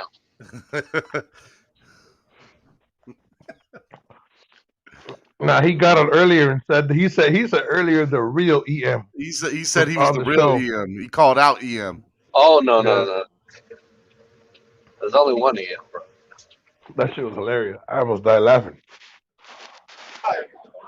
Hey, Kyle Pitts is huge, bro. Say what? What'd you say, Cap? Kyle Pitts. Oh, Kyle Pitts is a big guy. Está grande. Gigante. Man, we should have never traded those picks. We should have just took Kyle Pitts at 3, bro. I'm telling you, Cap, I told you, said throwing football at a billboard, dude. He's throwing a football at a billboard. 83 and a third inch wingspan. And he's what, 6'4", 6'5"? That catch radius is retarded.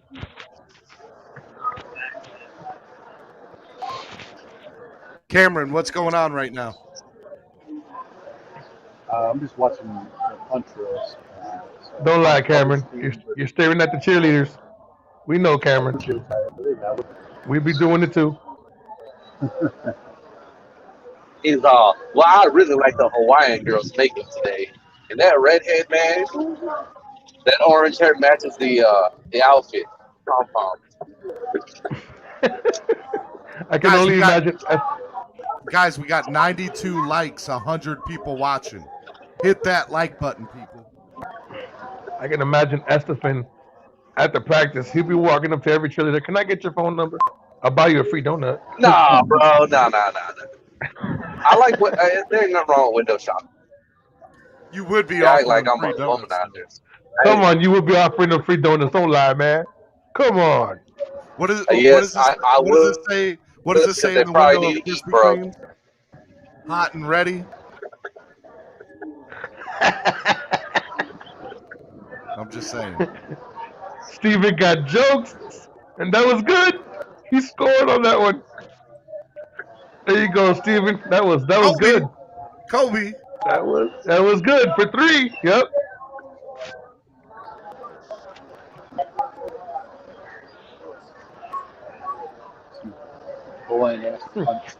Yeah, but if you tell that to Estefan, he's gonna be like, "I'm always hot and ready, baby." You know, Estefan, he gonna give. Nah, Estefan bro. gonna give Nah. him some. Yeah, you know it. Come on, Estefan. Hey, EM Baller's on. EM Baller, what's up? What's up? My donation was how much is Grant making again? Oh, I don't know.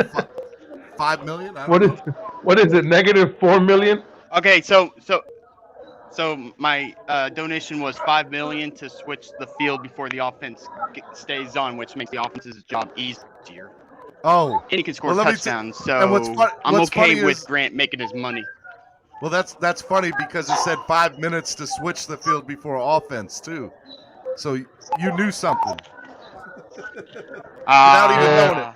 No, I'm not at practice. That was probably just a coincidence. No, Hey, Baller, I thought you were gonna be like, how much does he make? Because I make more, bro. 4.4 I million. thought you were going to say that. That I'm would just make gonna call sense you with the Baller, baller. And I bro. will not change my name. Hey, I will not change my name unless EM Dolphins fan proves to me he Hey, made bro. his You can't. Hey, you name before don't I fight did. it, bro. You're Baller, bro. You are a Baller. I am EM Baller. You can call me Baller if you want, but I'm keeping my name to EM Baller. If you want to call me Baller, that's totally cool. You heard the man. He But, put his I foot made down. that name. I made that name years before I found TD, before I found you, before I found Doug, before I found anyone on the Dolphins Twitter, YouTube. I mean. Mm-hmm. What do they got going on there, Cam and Cat? That's another coincidence. The punter, bro, is legit, bro. Our punter's legit, bro. What is he doing? I've been saying that ever since they signed Polarity. I was like, damn, I love it. Upgraded 100.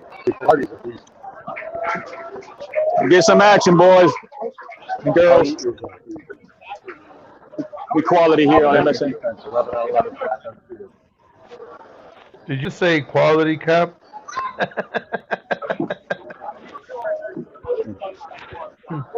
Hey, Cap. The only girl watching right now is Estefan. So We got we're starting from what? Mr. Hot The Pink 20. jersey over here? We're starting from the you know I 15. love you, Esther. You know I love you, Esther. Don't sound like it. Real quick, guys. Yeah, I gotta pull your leg, bro. I gotta pull All your right, leg. so we start from the beginning of the field. It's 11 on 11s. We're from the 15 on our side of the ball, on our side of the field. Tua, shotgun. Smythe in motion. Handoff, no fake. Down the middle. Gesicki. 20-yard pickup by Gesicki. Snap down the middle. Good throw by Tua. Good protection. And that was Tua to Gesicki for 20 yards. Love it. This 11 on 11, right? 11 on 11s right now. 11 on 11. There we go. Guys, We're if gonna you see like that the coverage connection a we're lot. getting, hit that like button. Donate to the channel. Let's go. Again. Tua in the shotgun. How's the protection? Ahmed in the backfield. Hand off to Ahmed. 3-yard pickup. Cameron, real quick. No, sorry. Malcolm Brown, 34. Who's 34? Malcolm Brown? Correction, Malcolm Brown. 3 yards down the middle.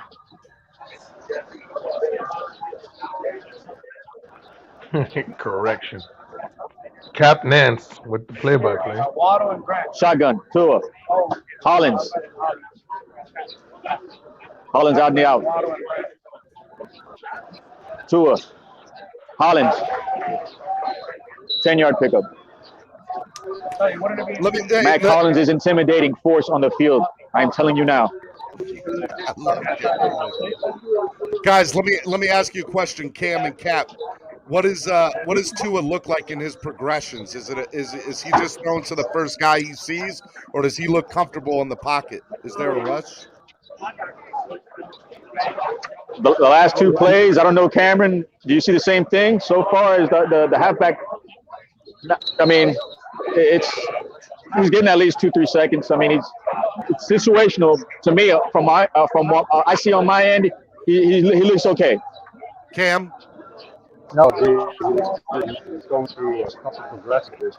He's getting the ball out quick. I'm saying within 2.5 seconds. He's not giving the defense time to move the field out. Waddle in motion. Tua, back to throw. Pass deflected. Whose fault was that? Was that a bad throw or a good coverage? I'm sorry. It was a good coverage. Yeah, good coverage. Hey, I mean, to answer. So from the Falcons offense, Matty Ice is taking all. Hurry up. So hurry up. Play I formation. Smythe in motion. Gaskins, 2-yard pickup. Who was the lead blocker? Who's the lead blocker there? We got a Webb. I mean, not Webb. I'm sorry. 68, 66, 79 is Austin, right? Austin's still at the left tackle, I believe. And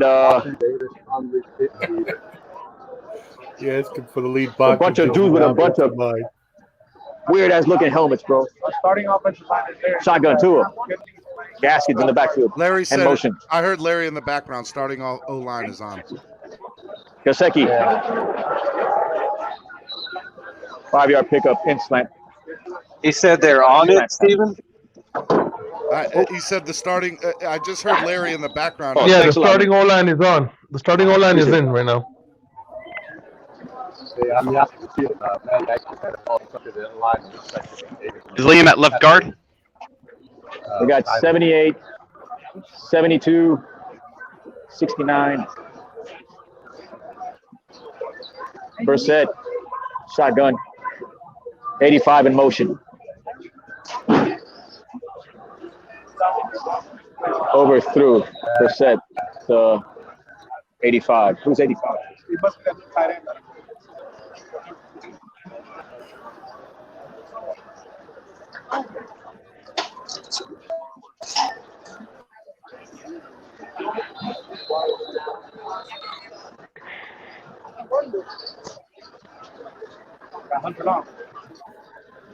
I want to see who the line is, man. I can't see the whole line. I'm in an angle where I can see.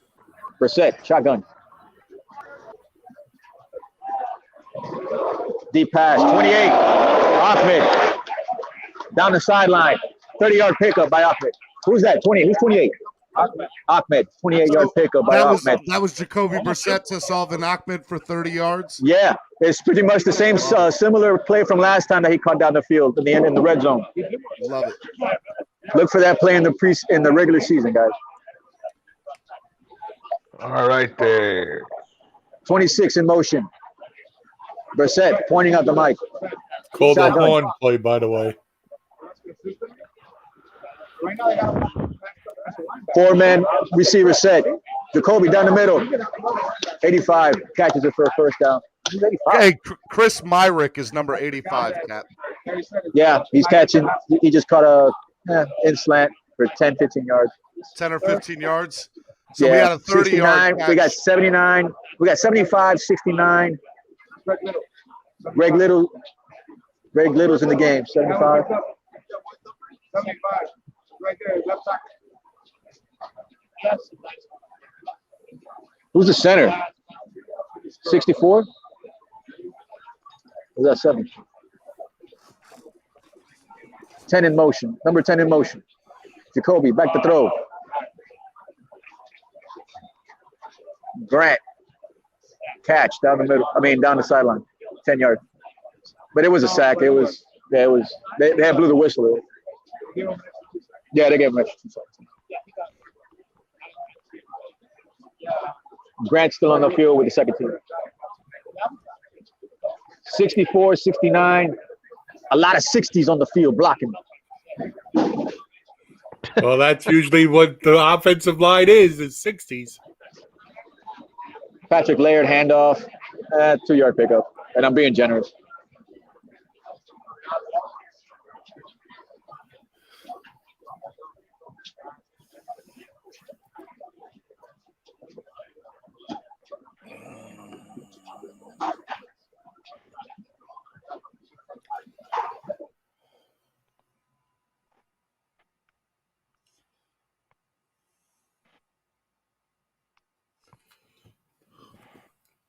So Cameron just said that the Dolphins media relations rep told him to stop broadcasting live.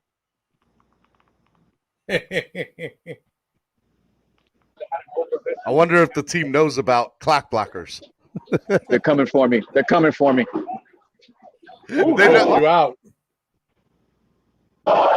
Interception. Hey, I'll be back in a little while, Steven. All right. All right. I don't want to get these guys kicked out. Oh, You're man. going to get cat banned. If you guys have enjoyed the coverage so far, please go hit that like button. This has been definitely a good time. What do you guys think so far? It's been pretty good coverage, right? Yep. Guys aren't getting coverage like this nowhere else. Got 95 likes. Let's get 5 more likes in here. What I've heard so far today is, it looks like, pass coverage looks really good. It looks like, the quarterbacks are throwing downfield and they're making their hits, hitting their targets. It looks good right now. They look good right now. Would you guys agree? All right, Cap for Life is back in. Cap, you're back. Bro, yeah, bro. They just had like a little scuffle in the middle of the field, man. I think Gaskins laid out one of their linemen. And the play resulted in an interception anyway. But, somebody got laid out on Falcons' side of the ball. Who laid who out? Gaskins laid out who was it, a lineman or a defensive end? 92 got laid out by Gaskins. Gaskins is a beast, man. He don't play no games. Love it. Cap, have they come for you yet?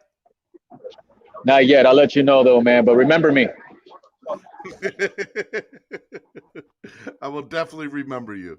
There's no doubt about that. You guys are giving me great coverage today. Thanks to Cam and Cap. Awesome coverage here. It's been a lot of fun hanging out here. I hope that we don't get shut down is what I really hope. Hey, Steven, I'll be back if I can, bro. But shout out to Cam and Cap for Life for the play-by-play, man. That's what's up. Hey, tell Hey, people John. to hit. Hey, Estefan, tell people what they need to be doing.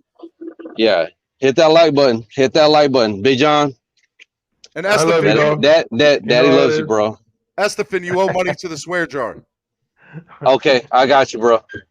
You always say that. You wish you were my daddy. What you talk about? Get out of here. Get out of here, boy. Ian outta Baller, here. man. Matter of fact, I'm just gonna go ahead and probably I'm gonna see if the other two guys stay on, and I'll see if they get on. But I'm gonna start. EM, do you have any final thoughts? No, just great coverage. I was on and off, but team's looking good. Still practice, but we'll see in the games, and I'm excited for the season. It's going to be a great season, and we're going to prove a lot of people wrong. And what's the update on Lynn Bowden? Like, He went to is the locker room. He went to the locker room. I don't think he's coming Tough. back out. We'll have to see what's said. Cameron just texted me and said, "Tell Big John Jakeem is taking first team punts." That's perfect. Flores is going to say his day to day. So yeah, no, that's beautiful. Let Jakeem get all the punts, and then all of a sudden we could trade him. Amazing. Baller, I That is appreciate you amazing. coming on, my guy. All right, Big John. Big John, final thoughts from you for the day. Not really, man. Just here. Just glad you had a good show. You had good coverage, man. We had a good time, and let's see what happens now. Let's see what happens on, what is it, Saturday at 7? The game is 7, right? Saturday at 7, yep. Yeah. And then tomorrow, Cam will be on with me again for Spread Kindness Friday. Make sure you guys hang out for that. That's going to be a good show. I got some stuff lined up for you there. That's going to be a lot of fun. And I reached out to Richmond Webb this morning, so I'm going to have Richmond Webb on again pretty soon, hanging out with us to talk about the O-line. And so that'll be a pretty good thing, man. Guys, make sure if you can, please hit that like button. Where are we at right now? Let's see how many likes we are at. We're at 97 likes. I need 3 more likes. Hit that like button if you haven't done so already. Hit it. Mm-hmm. This has been great coverage, man. I think that everything looks like it's going good, man. We just got to figure out how the hell they're gonna block. That's all that matters to me.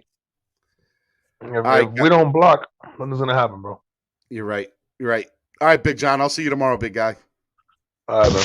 That'll be good.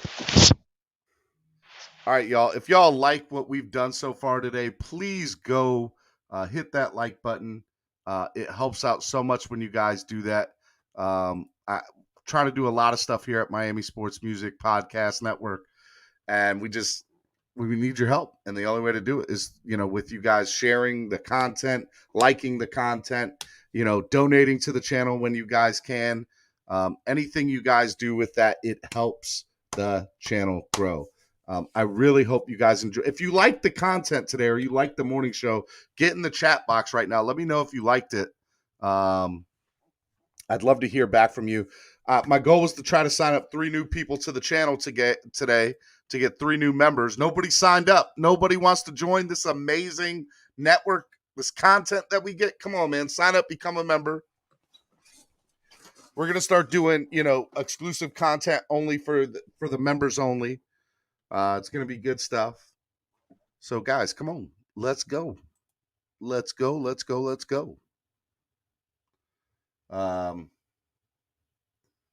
Adrian says, sorry, Steven. Sorry I mixed you up with Chef Shu early. No, it's all good. It's okay. Some Jaw said, I will not miss another show. I like it, man. Sign up to become a member of the channel, man. You want to know how you guys do that? I'll show you how you guys do that. What I want 3 of y'all to do right now, okay, is in the chat box here, you guys are going to see a link that I just posted. Click that link, sign up to become a member right now. I'd love to get 3 people to sign up to become a member right now. McBrown said, great show, great coverage as well from Cap and Cam. Hit that like button. Stetson said, hit 2 more likes to hit 100 today. I love it, man. I will not miss another show. I'm going to hold you to that. Got to 100 likes, people. 100 likes. Y'all are showing a lot of love. It's been a good show. Love it. Sign up to become a member of the channel. Kendra just said, you just hit 100. Now I'm at 101.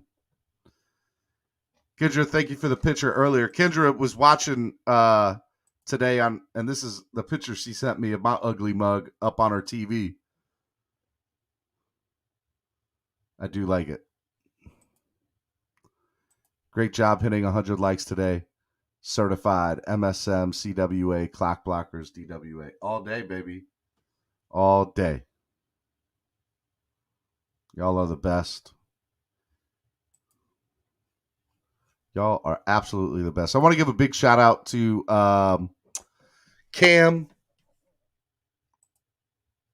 from East 32 Dolphins Tailgate. I want to give a big shout out to Cap for Life. Both of them, absolutely both of them, giving me great exclusive coverage today. Showed them a lot of love on social media. Make sure you guys go follow them. And follow me on social media if you can, at Stephen D. SKPL. Spread kindness, positivity, and love. Chef Shu says, LOL, Stephen D. and HD TV 4K. Pretty much. All right, guys, I want to remind you all, we got a show tomorrow, 8:30 a.m. Make sure you guys are there for it. It's going to be a good time. Make sure you guys are ready. And then Saturday, obviously, 7 p.m., Atlanta Falcons. It's going to be awesome. Jose Garcia, thank you for this awesome show all the way from Ventura, California. I'm loving this. Jose, sign up to become a member, man. Sign up to become a member. Jose and Samaj, I would love for you two to become members. Sign up to become members, you guys. Chef Shu says, awesome show. Looking forward to tomorrow. Yes, it was an awesome show. I appreciate it, Chef. Chef's always here. Chef's been here since literally the very first episode. So big shout out to Chef Shu. What up, Kendra? Stensino said. You guys are awesome. Best fans in the world. Miami Sports Music Podcast Network. The #1 Miami show, Clock Blockers. We do this every day at 8:30 a.m., Monday through Friday. Y'all are the best. I love y'all. Fins up. Keep it going. Make sure you go to MiamiSportsMusic.com. Get all the best DWA clothes. We got got the DWA shorts, the DWA hat, the DWA shirt. Let's go. Donate to the channel. It helps the channel grow. I just added Kendra as a mod, Chef Shu. Always looking out. All right. Y'all are the best. Be good. We'll see y'all tomorrow. Peace out.